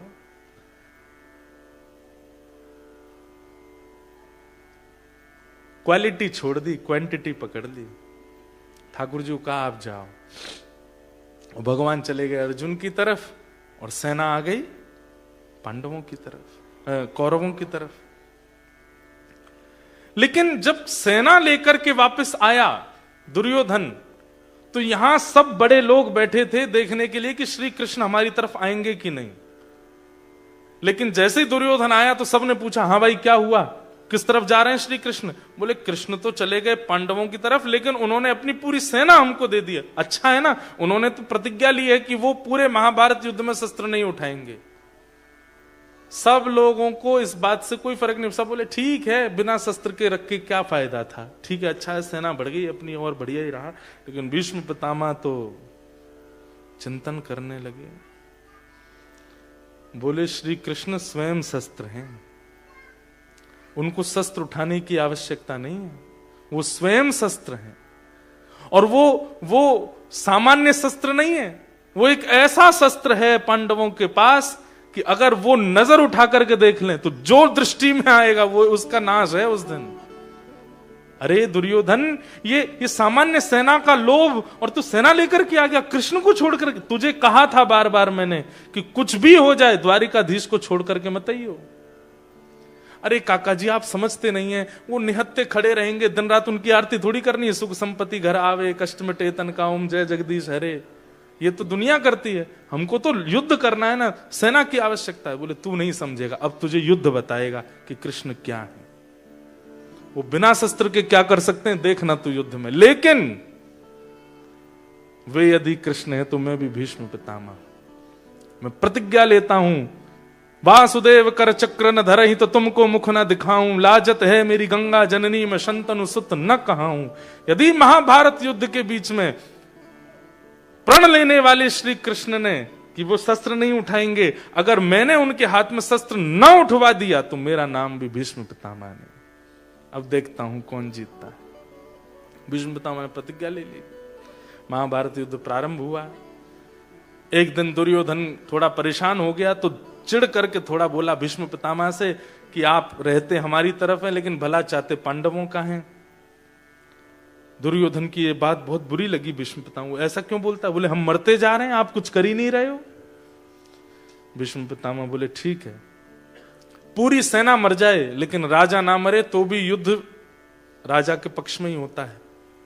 बोले हाँ, अपनी पत्नी को मेरे पास भेज देना, उसको अखंड सौभाग्यवती का आशीर्वाद दे दूंगा, तू अमर हो जाएगा, फिर तेरे को कोई मार ही नहीं पाएगा, तो फिर युद्ध कौन जीतेगा? एक दिन हार करके पांडवों को ही घुटने टेकने पड़ेंगे, यही हो सकता है।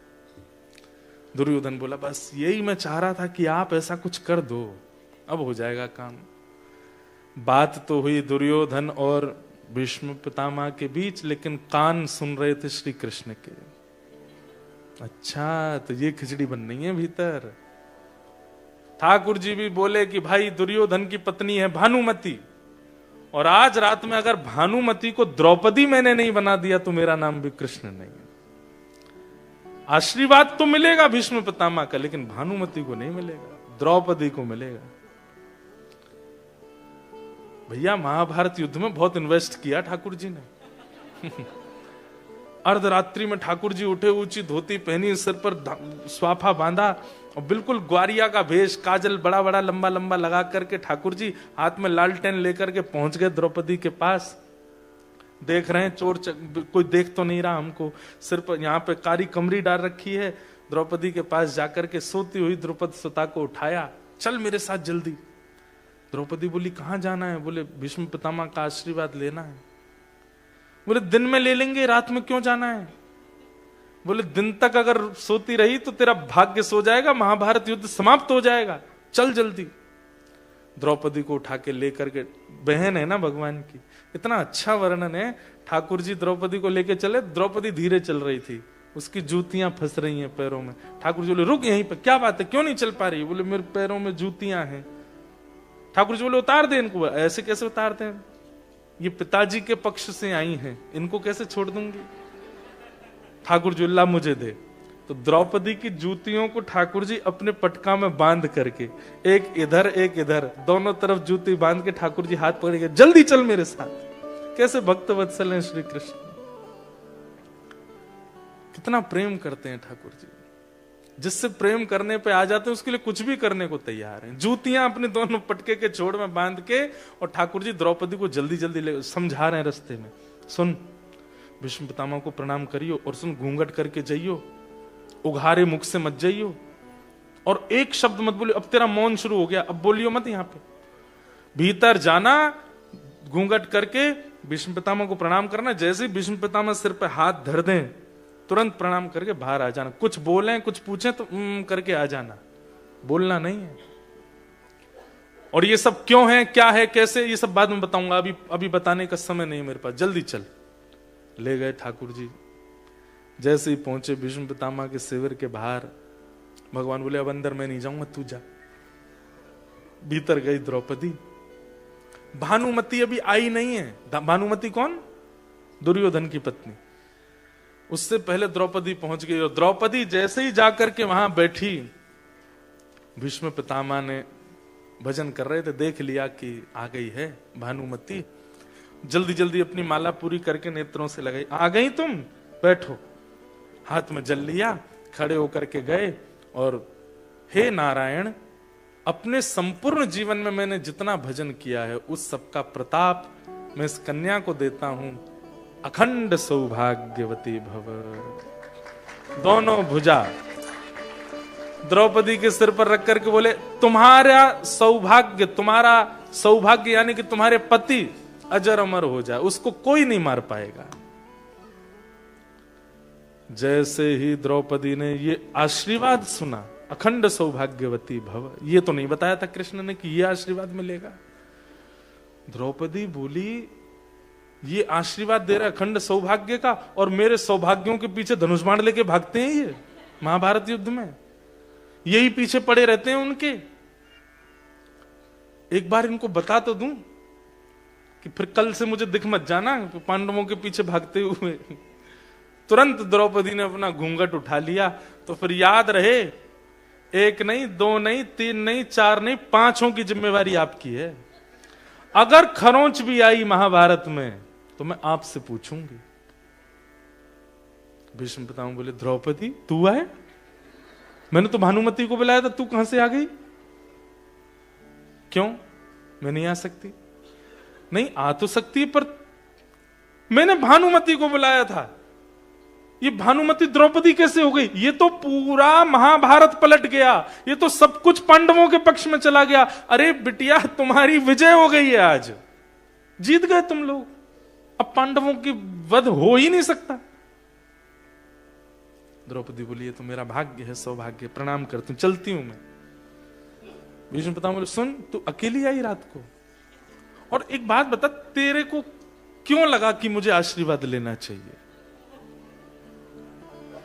द्रौपदी बोली वो सब बात नहीं, बस मैं जा रही हूं, मुझे नींद आ रही है, मैं जा रही हूं। रुक जा, यहीं पर रुक, अकेली तो नहीं आई है तू, कौन आया है तेरे साथ? भीष्म पितामह समझ गए ये बुद्धि कोई और लगा ही नहीं सकता है, एक ही है इनके पक्ष में। इसीलिए तो भीष्म पितामह कहते हैं कृष्ण स्वयं शस्त्र है भैया।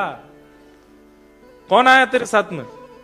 बोले हमारा ग्वारिया आया है, गायों का दूध निकालता है, वो आया है।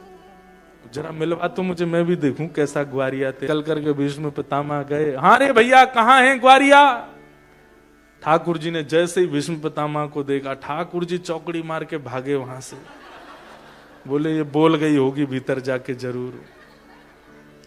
भीष्म पितामह बोले रुक जा रुक जा रुक जा, वहीं रुक जा। ठाकुर जी रुक गए। भीष्म पितामह बोले इधर आओ। हाँ भाई कौन से ग्वारिया हो तुम? बोले मैं गोपाल ग्वारिया। गोपाल ग्वारिया इधर आओ। सिर पर से जैसे पटका हटाया, मोर पिच्छ जो छिपा हुआ था वो प्रकट हो गया।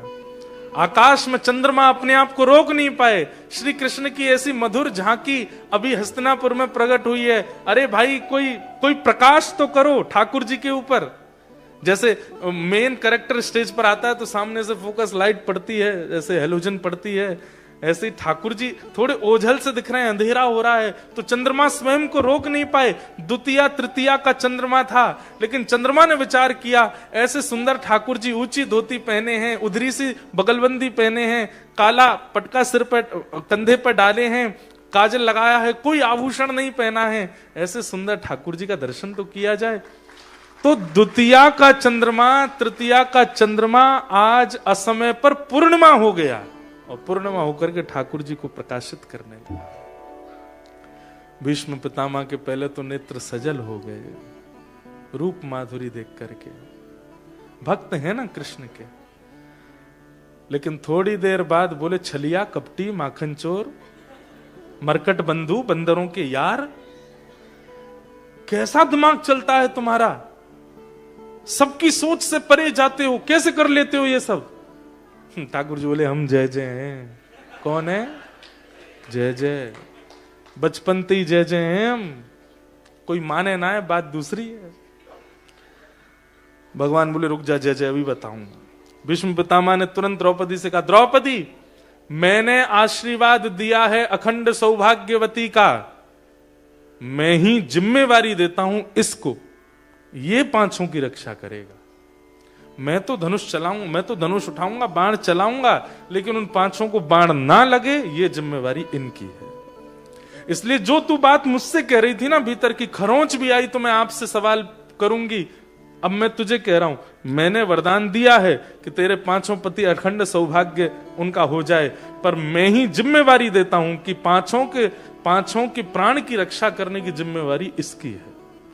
इसलिए खरोंच आवे तो इससे पूछना, मुझसे नहीं।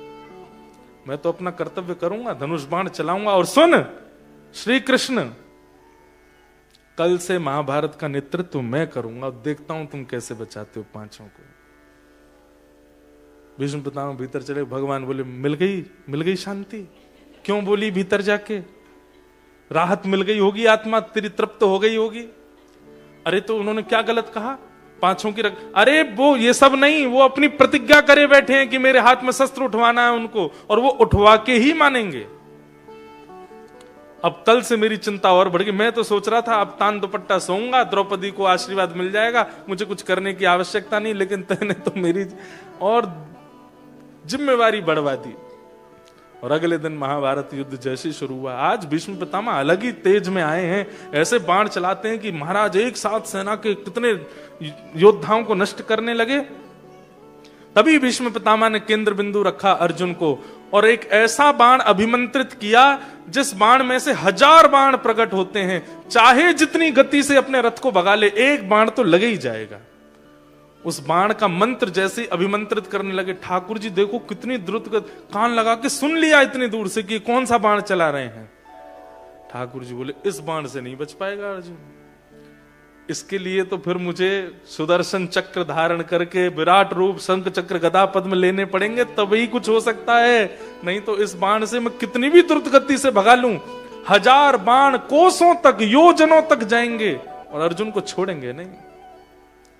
भगवान बोले अब क्या करूं क्या करूं क्या करूं, कैसे बचाऊं क्या करूं। तभी देखा एक रथ का टूटा हुआ चक्का पड़ा था। बोले ये चक्का फेंक करके भीष्म पितामह के इस मंत्र को खंडित करूं, तभी ये युद्ध यहां, ये बात यहां रुक सकती है। नजर तो है भीष्म पितामह पर, और तुरंत ठाकुर जी रथ से कूदे, टूटे हुए चक्के की ओर दौड़े। 2 बार तो हाथ में केवल रेत आई, क्योंकि भीष्म पितामह की ओर देख रहे थे कि बाण चला ना दें। 2 बार तो हाथ में केवल धूल ही पड़ी। तीसरे प्रयास में जैसे ही रथ का चक्का हाथ में आया, ठाकुर जी का मानो विराट रूप वहीं प्रकट हो गया, और रथांग पाने बनकर के ठाकुर जी जैसे ही दौड़े हैं, भीष्म पितामह ने देख लिया कि चक्र उठा लिया है, तुरंत अपने धनुष बाण नीचे धर दिए, ताली बजाने लगे, वाह वाह वाह वाह वाह, जय हो जय हो जय हो, प्रतिज्ञाधारी की जय हो। ये प्रतिज्ञा कर रहे थे, आप कहो मैं शस्त्र बिन भूमि हरहूं सब भार। सब ताली बजाने लगे। बोले आप तो कह रहे थे कि आप शस्त्र नहीं उठाओगे। हाँ भाई कहां गए प्रतिज्ञाधारी, देख लो भैया सब लोग। और सब वहां पे युद्ध समाप्त हो गया, सब हंसी करने लगे, जोर जोर से हंसे, पेट पे हाथ धर धर के हंसे, लोट लोट के हंसे। ठाकुर जी सबको देखे ना, बोले रुक जाओ बेटा बताऊंगा तुमको, हंस लो। लेकिन भीष्म पितामह की ओर देख करके ठाकुर जी ने जो उत्तर दिया, डार चक्र हरि हस पड़ो, दियो उत्तर ब्रजराज। आज ब्रजराज उत्तर दे रहे हैं कि मैंने चक्र क्यों उठाया। बोले क्यों उठाया? आज तजी प्रतिज्ञा मोरी, मैं तोरी प्रतिज्ञा काज। क्या? अरे सुन तो लो बात पहले पूरी। अद्भुत हैं ऑस्ट्रेलिया वाले।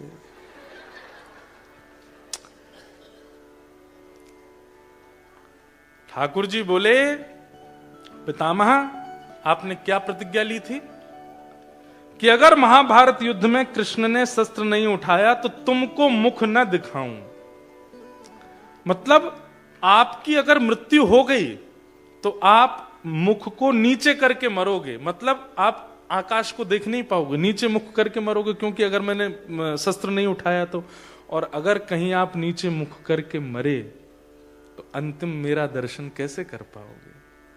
अपने अंतिम श्वास में जो आपकी इच्छा है मेरे को देखते हुए प्राण त्यागने की, जो आपने अपने पिता के वरदान देने पर कि हे भीष्म पितामह तुमको इच्छा मृत्यु का वरदान है, उसी समय तुमने प्रतिज्ञा ली थी कि श्री कृष्ण को देखते हुए प्राण त्यागूंगा। अगर मैं शस्त्र नहीं उठाता और महाभारत युद्ध हो जाता तो आपको मरते समय अपना मुख नीचे करना पड़ता, और नीचे मुख करते तो मेरा दर्शन कैसे होता? मैंने इसलिए प्रतिज्ञा तोड़ी ताकि जब आप मरें तो मेरा दर्शन कर सकें।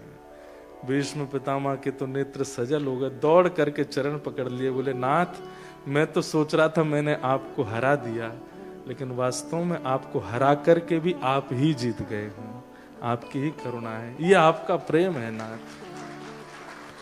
भीष्म पितामह बोले ये जो मैं आज बाणों की सैया पर सीधा लेटा हूं नाथ, ये भी आपकी कृपा है। यदि आपने उस दिन चक्र नहीं उठाया होता तो मैं आपको देख भी नहीं पाता, ये आपके अनुग्रह है। ऐसे हमारे ठाकुर जी ने भीष्म पितामह, अब भीष्म पितामह कहते हैं एक अंतिम मेरी इच्छा पूरी कर दीजिए। बोले क्या?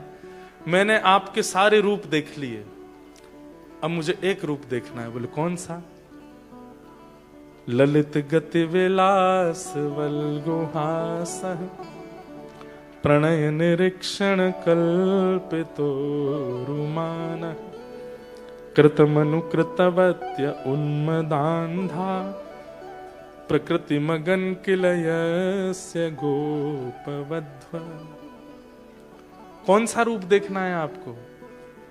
बोले जहां आप पैर भी टेढ़े कर लेते हैं, कमर भी टेढ़ी कर लेते हैं और मुख भी टेढ़ा कर लेते हैं, वो टेढ़े मेढ़े त्रिभंगी होकर के जब आप खड़े होते हैं ना नाथ, मुझे वो रूप आपका देखना है, मुझे वो रूप आपका देखना है जहां छछिया भरी छाछ पे नाच नचायो, पूरे अपनी ब्रगुटी पर नचाने वाला, उसको गोपियां कभी कभी पकड़ करके अपने भवन में ले लेती हैं और बांध करके कहती हैं लाला नंदरानी के पास जाएगो? बोले हाँ जाऊंगो, पहले नाच के दिखा। तो आप परब्रह्म होते हुए भी उन अहीर की गोपियों के आगे नाचने लग जाते हो। कोई गोपी कहती लाला मैंने बड़ा अच्छा मक्खन निकाला, खाएगो? बोले हाँ खाऊंगो। बोले पहले बंदर की तरह करके दिखा।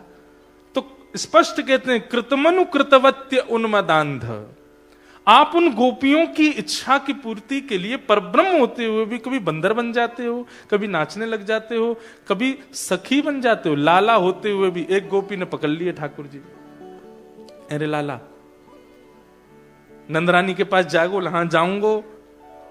बोले मैं तो ना छोड़ूंगी। तो अरे मुझे छोड़ दे, मुझे मैया के पास जानो है। बोले पहले एक काम कर। बोले कहा? पहले लाली बन के आ मेरे आगे। ना मोह लाला ही रहने दो। ना ना तो पहले लाली बनाऊंगी मैं। ठाकुर जी बोले ठीक है बनाए लो। गोदी में बैठ गए। अब वो गोपी ठाकुर जी को लाली बना रही है, नाक में नथनी पहना रही है, माथे पे बिंदी लगा रही है, कानन में कुंडल झुमका लटका रही है, घुंघराले केश खोल रही है, ऊपर चुनरी उड़ा रही है, नीचे लहंगा पहना रही है, ठाकुर जी के गले में खूब सारे आभूषण पहना रही है, पामन में पाजेब पहना रही है और दूर खड़े करके करी अब लाला छोरी इनकी तरह चल के आ मेरे पास। ठाकुर जी के कैसे चले छोरी? तो गोपी बता रही ऐसे ऐसे पाम धर अपने। ठाकुर जी चल के आ रहे हैं। बोले अब एक काम और करनो। बोले कहा? हो या है यशोदा के निकट न चाओरी, या है यशोदा के निकट न चाओरी, रसिया को, हमारे ब्रज में होली में गाते हैं, रसिया को नारी बनाओ री, रसिया को, ओ रसिया को नार बनाओ री, रसिया को। गोपियां सब ले गई ठाकुर जी को लाली बना के। अरे यशोदा मैया जल्दी नीचे आए जा। यशोदा मैया नीचे आई। अरे कहा भयो? बोले नई नवेली बहू आई है, आशीर्वाद दिलावे लाई है आपके। यशोदा मैया बोली रुक जा, पहले मैं सब सामग्री ले आऊं, तिलक ले आई, रोली चावल ले आई, दियो ले आई, साथ में मिष्ठान ले आई, साड़ी आड़ी ले आई कि नई बहू आई है या कुछ दूंगी मैं। और कहा पता हो कि बहू के घूंघट के भीतर छोराई है, लालाई है। ठाकुर जी ऐसे ही खड़े हैं क्योंकि गोपियां सौगंध दे करके आई हैं, बंसी छुपा के धर रखी है ठाकुर जी की, अगर बोलो तो तेरी बंसी तोड़ देंगी हम। ठाकुर जी चुपचाप खड़े हैं घूंघट करके। यशोदा मैया आई, अरे यहाँ की आरती उतार दूं, यहाँ की नजर उतार लूं। अरे मेरी लाली कैसी नई नई बहू, अरे लाली तो कोई छोरी दिखे तो मेरे छोरा के काजू बताइयो, बाको ब्याह करनो मोए। और सुंदर साड़ी वाड़ी सब देख, अब चल मुंह दिखाई कर दे मुंह। अब ठाकुर जी कह रहे हैं कैसे दिखाऊं मुंह। गोपियां सब हंस रही हैं, बोले हाँ मैया या को मुंह देखो बड़ी सुंदर है। अरे नहीं दिखाए दे कैसो मुंह तेरो। जैसे ही ठाकुर जी ने घूंघट ऊपर कियो, लाला अरे बजमारे तू डोल ला यहाँ पे, छोरी बन के आएगा मेरे सामने। अरे मैया तेरी सौ खा के कह रहा हूं मैं ना बनो जी। अंतिम इच्छा केवल ये है कि अगला जन्म मेरा ब्रज में हो और मैं भी एक गोपी बन के दही मथूं और आप मेरे यहाँ चोरी करने आओ। आवत है तू है सखी बड़े भाग बड़े, नंदलाल तेरे घर आवत है। तू अपनो श्रृंगार करत है, तू अपनो श्रृंगार करत है। ये दर्पण हाथ दिखावत है, ये दर्पण हाथ दिखावत है। तू है सखी बड़ भाग बड़े, नंदलाल तेरे घर आवत है। तू है सखी बड़ भाग बड़े, नंदलाल तेरे घर। भीष्म पितामह की अंतिम इच्छा केवल यही है कि मुझे ब्रज प्राप्त हो जाए। लेकिन एक बात हमारी सुन लीजिए, ठाकुर जी ब्रज नहीं दे सकते। ब्रज तो हमारी किशोरी जी देंगी, ब्रज तो हमारी लाडली जी दे सकते हैं। और ये बात कोई हम मनगणंत नहीं बोल रहे हैं, ये बात वास्तविक है। एक बार ठाकुर जी अर्जुन को लेकर के एक स्थान पर गए, विशाल पर्वत था, ध्यान से सुनिएगा। अर्जुन बोला ये पर्वत कैसा चांदी जैसा चमकता है और इस पर्वत पर कोई ऋषि बैठ करके तप कर रहे हैं, चलो कन्हैया मिलके आते हैं। भगवान जैसे ही गए ऊपर तो अर्जुन ने जाके पूछा, हे ऋषिवर आप कौन हैं और ये क्या कर रहे हैं? तो उस ऋषि ने कहा कि मैं ब्रज प्राप्ति के लिए तप कर रहा हूं। तो बोले तप करते करते जब मेरा शरीर शांत हो जाता है तो मेरी हड्डियां ही ये पहाड़ बन गई हैं।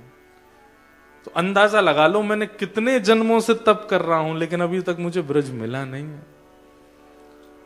अर्जुन बोले अरे अब तुमको मिल जाएगा क्योंकि मैं साक्षात कन्हैया संग लेके आया हूं। रुको, अर्जुन उठ के गया, ठाकुर जी इसकी ऐसी ऐसी है, देखो कितना जीवन निकाल, पर्वत बन गई इसकी अस्थियां, कितने जन्म गवा दिए इसने, अब आप साथ में आए। शायद हम लोग इस रास्ते पर इसीलिए आए कि आपको इस पर कृपा करनी है, चलो अब इसको ब्रज दे दो। ठाकुर जी चुपचाप खड़े हैं। बोले क्या हो गया? बोले जो चीज हमारे वश में नहीं वो हम कैसे दें? बोले मतलब? बोले भैया सिद्धियां ले लो, नवनिधियां ले लो, तीनों लोक ले लो, ब्रह्मांड ले लो, लेकिन वृंदावन मेरा हृदय है और हृदय की स्वामिनी मैं किशोरी जी को बना चुका हूं। वो आज्ञा करेंगी तो ही मिलेगा, नहीं तो नहीं मिल सकता। मैं भी अगर चाह लूं कि इसको वृंदावन मिले, नहीं मिलेगा, क्योंकि वृंदावन मेरा हृदय है और उस हृदय का स्वामित्व मैंने किशोरी जी को दे रखा है। वो चाहेंगी तो ही मिलेगा, नहीं तो नहीं मिल सकता। तब अर्जुन बोला अच्छा, मतलब इस ब्रह्मांड में भी कोई ऐसी वस्तु है जो आपके वश में नहीं है देना? बोला हाँ, एकमात्र 84 कोस। बोले पूरे विश्व में कुछ भी देने की सामर्थ्य हमारे पास है, लेकिन ये 84 कोस हम नहीं दे सकते। ये तो किशोरी जी देती हैं, ये तो लाडली जी देती हैं, तो बरसाने वाली देती हैं, उन्हीं की कृपा से ही मिल सकता है।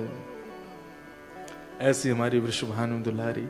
मानो भीष्म पितामह को सांकेतिक रूप से ठाकुर जी ने आज्ञा कर दी अंत में कि अब तुम्हारी अंतिम इच्छा पूरी करने के लिए तो तुमको किशोरी जी को प्रणाम करना पड़ेगा, उनके चरणों में वंदन करना पड़ेगा। हाँ हाँ, हमारे ब्रज में बड़े भाव से गाते हैं।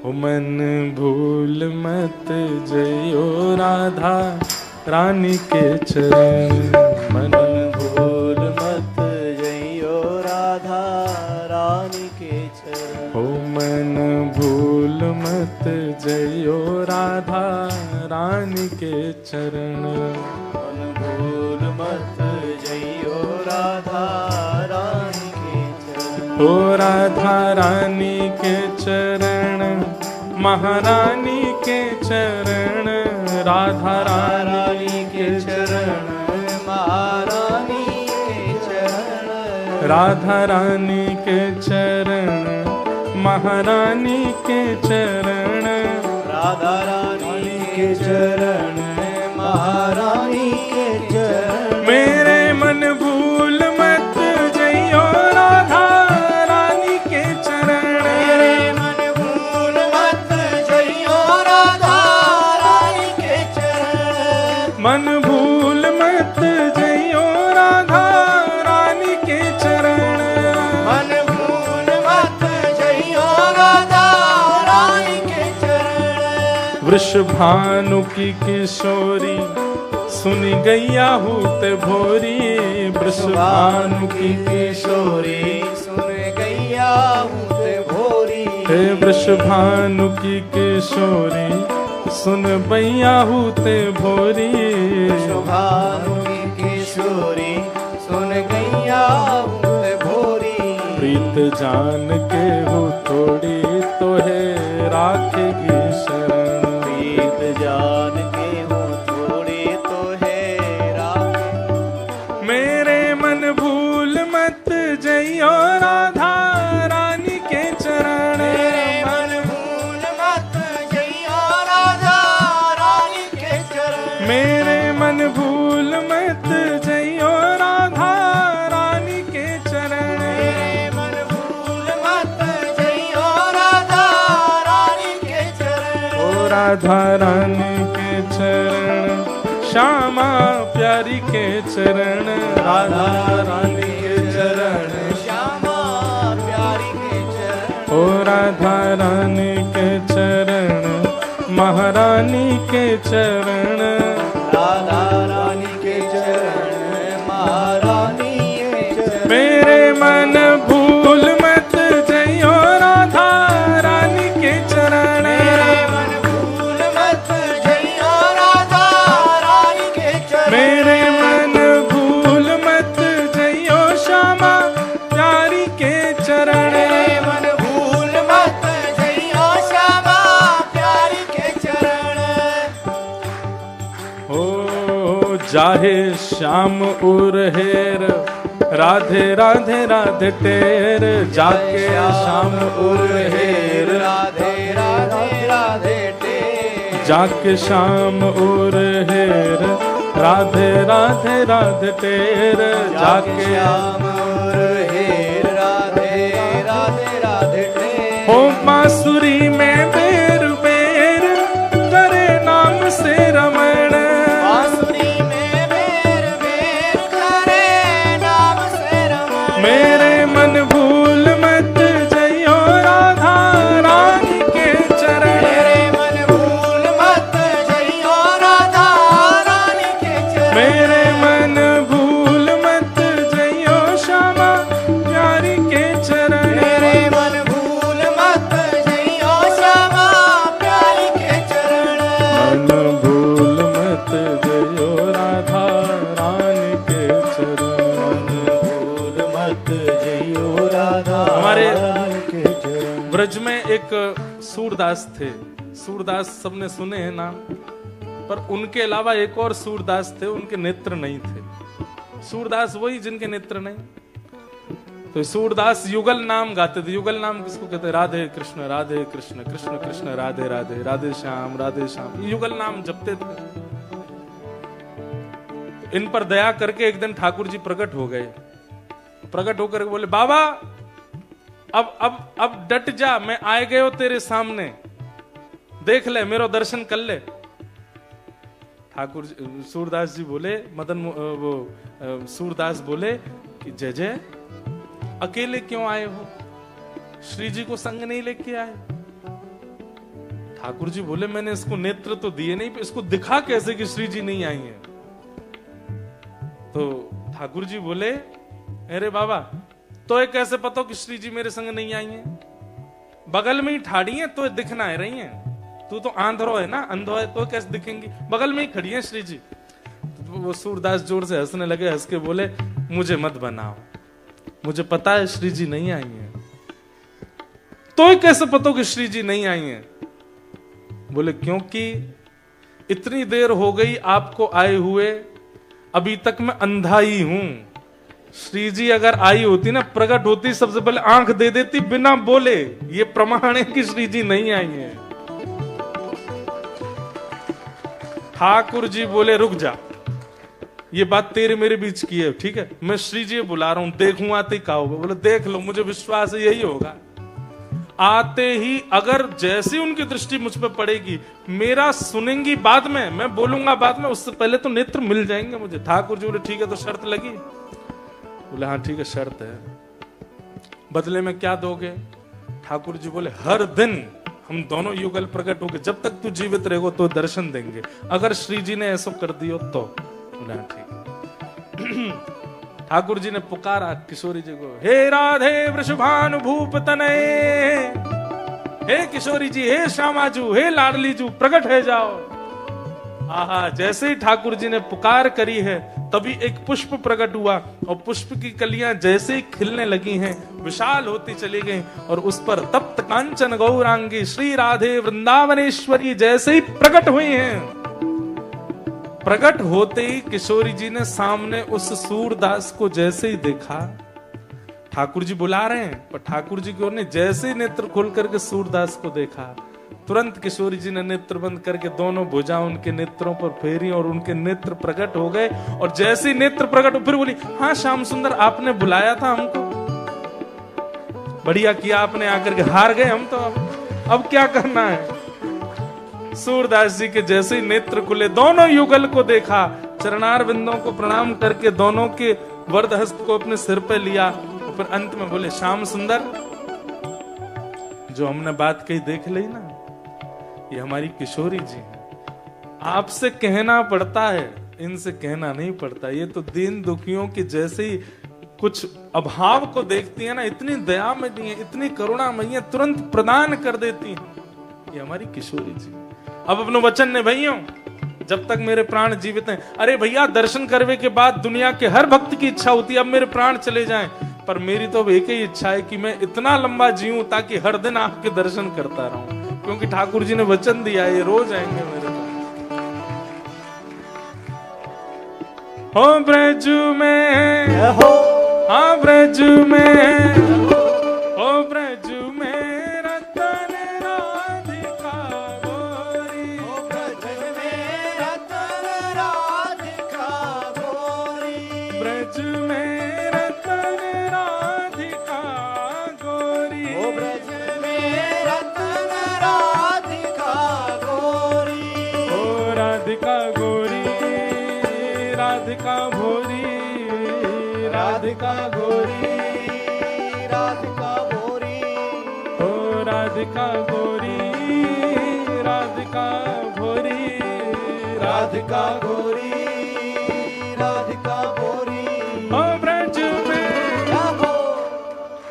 ऐसे नहीं, भुजा उठा के इन्हें प्रेम से जय हो को जय जयकार होनी चाहिए। ओ ब्रज में, ओ ब्रज में, ओ ब्रज में रतन राधिका गोरी, ओ ब्रज में रतन राधिका गोरी, ब्रज में रतन राधिका गोरी, ओ ब्रज में रतन राधिका बल बरसाने वाली की। जय हो।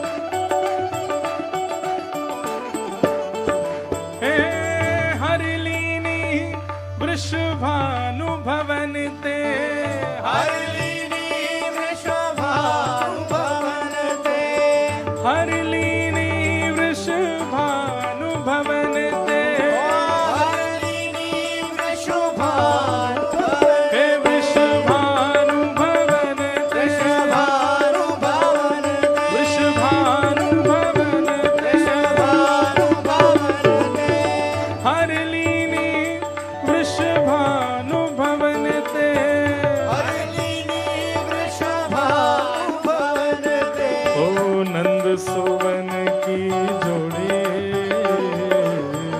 नंद सुवन की जोड़ी ओ ब्रज में हो ओ ब्रज में ओ ब्रज में रतन राधिका गोरी ओ ब्रज में रतन राधिका गोरी ओ ब्रज में रतन राधिका गोरी में रतन राधिका गोरी ओ राधिका गोरी राधिका भोरी राधिका गोरी राधिका गोरी हे राधिका गोरी राधिका भोरी राधिका गोरी राधिका गोरी ओ ब्रज में ओ ब्रज में ओ ब्रज में रतन राधिका गोरी ओ ब्रज में रतन राधिका गोरी ब्रज में रतन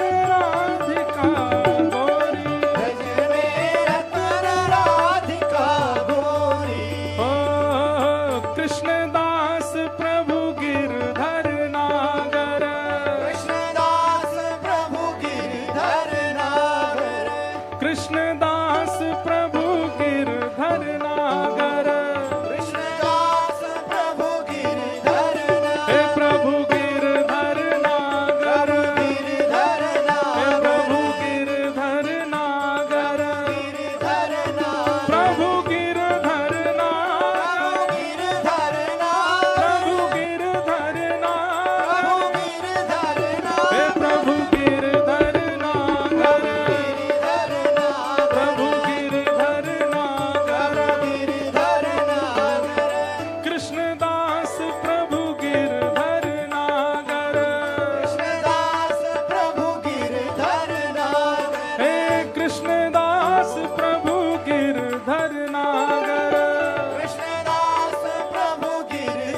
और नागरी नवल किशोरी नागरी नवल किशोरी ओ नागरी नवल किशोरी नागर नवल किशोरी ओ ब्रज में नेक और जोर लगाए के अरे किशोरी जी को नाम तो खूब भाव से बोलना चाहिए हो ब्रज में हो ब्रज में हो ब्रज में रतन राधिका गोरी ब्रज में रतन राधिका गोरी ब्रज में रतन राधिका गोरी ब्रज में रतन राधिका गोरी हे ब्रज में रतन राधिका गोरी ब्रज में रतन राधिका गोरी हे राधिका गोरी राधिका भोरी राधिका गोरी राधिका गोरी राधिका गोरी राधिका भोरी राधिका गोरी राधिका ओ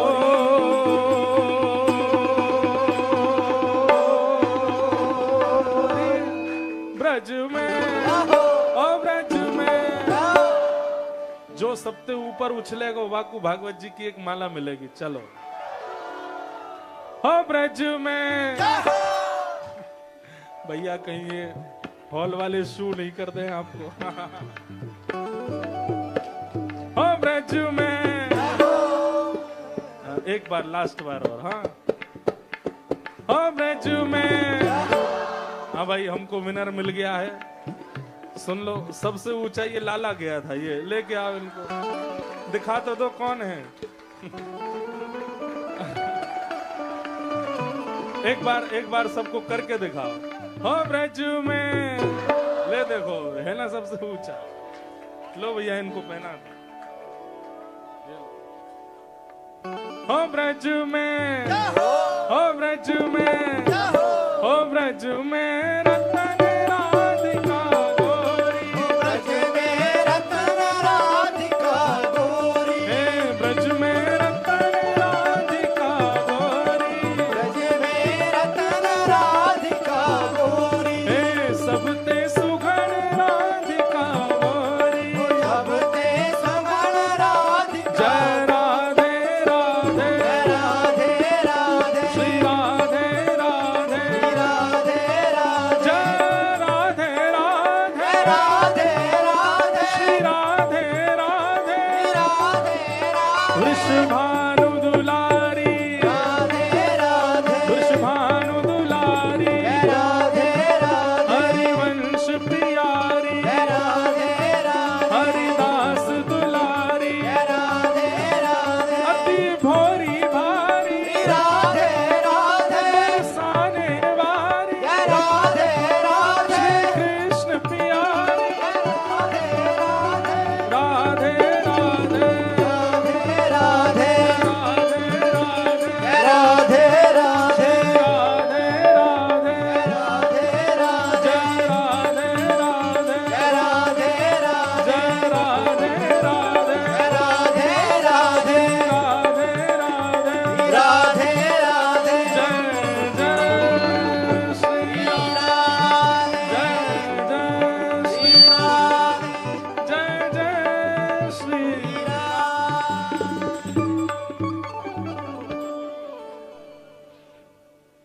जो राधा नाम न हो तो रसराज बिचारो रो तो, जो राधा नाम न हो तो गाइए रसराज विचारो रो तो, नहीं होत कृष्ण अवतार, रटे जा राधे राधे, अरे नहीं हो तो कृष्ण अवतार, रटे जा राधे राधे, यह वृंदावन की लीला, मत जानो गुड़ को तिला, ये वृंदावन की लीला, मत जानो गुड़ को छीला, हो या में ऋषि मुनि गए हार, रटे जा राधे राधे, होया में ऋषि मुनि गए हार, रटे जा राधे। और अंतिम बात कह के विश्राम, तू वृंदावन में आयो, तेने राधा नाम न गायो, वृंदावन में आयो, तेने राधा नाम न गायो, तेरे जीवन को धिक्कार, रटे जा राधे राधे, तेरे जीवन को धिक्कार, रटे जा राधे। जय जय श्री राम, बोलो वृषभानु दुलारी की जय जयकार। तूने एक जोर से कर जाओ, अगली साल मिलेंगे फिर। बोलो वृंदावन बिहारी लाल की जय, वृषभानु के जमाई की जय, पूछ री के लौटा की हुप हुप प्यारे। क्या बात है वंशी बारे, शाबाश। आप सबको जय श्री कृष्ण, जय श्री कृष्ण, जय सिया राम, जय सिया राम, जय श्रीमन नारायण, जय श्रीमन नारायण, जय जय श्री राधे। जय जय श्री राम। अब भैया, कल हमने ब्रिस्बेन में एक बात कही थी कि हम अभी गोल्ड कोस्ट जाके देखते हैं। अगर हमको ब्रिस्बेन गोल्ड कोस्ट में थोड़ा लगा कि हाँ ठीक है, यहाँ के सब वैष्णव आनंद कथा सुनने वाले हैं, तो अगली साल हमने मेलबर्न और सिडनी को तो समय दिया है और कहीं नहीं दिया। लेकिन हमने कहा था कि अगर गोल्ड कोस्ट में भी मजे आए हमको कथा कहने में, तो हम ब्रिस्बेन गोल्ड कोस्ट को समय देंगे और हम अगले साल 5 दिन का समय देंगे, जिसमें अब ये लड़ाई आप लोग कर लेना कि ब्रिस्बेन हो कि गोल्ड कोस्ट हो। अच्छा सुनो सुनो सुनो सुनो, रुक तो जा, हमारी बात सुनो। रुक जा रुक जा, अरे नेक रुको, एक बात सुनो हमारी। जो लोग चाहते हैं ब्रिस्बेन में हो, वो लोग जय हो बोलना, है ना? केवल ब्रिस्बेन वाले बोलना, ठीक है? बोलो वृंदावन बिहारी लाल की। ये तो ब्रिस्बेन वालों के स्वर हैं। अब गोल्ड कोस्ट वाले बोलना, ब्रिस्बेन वाले नहीं बोलना है। जो लोग चाहते हैं गोल्ड कोस्ट में हो, अब वो बोलना, बोल वृंदावन बिहारी लाल की।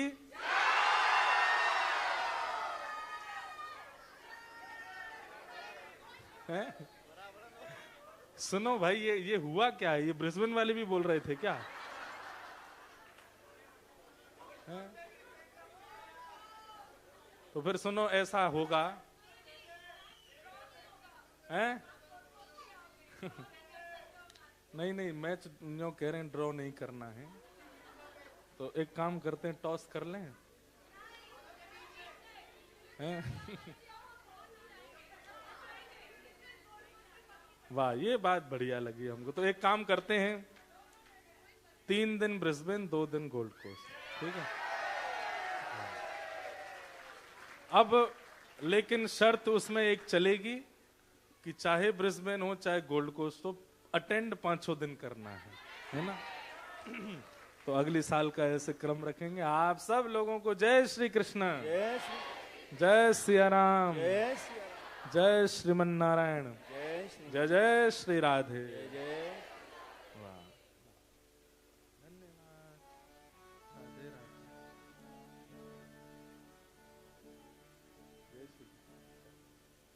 अब आरती, और आरती के बाद आप सब लोग प्रेम से, कल से बंधुओं सिडनी में 3 दिन की कथा है। जो लोग आ सकते हैं आइएगा, नहीं तो लाइव सुन लीजिएगा। और फिर 2 दिन कैनबरा में है। अभी ये 5 दिन के सत्र और ऑस्ट्रेलिया में बचे, आप लोग श्रवण कीजिए। आरती बाल कृष्ण की जय, आरती बाल कृष्ण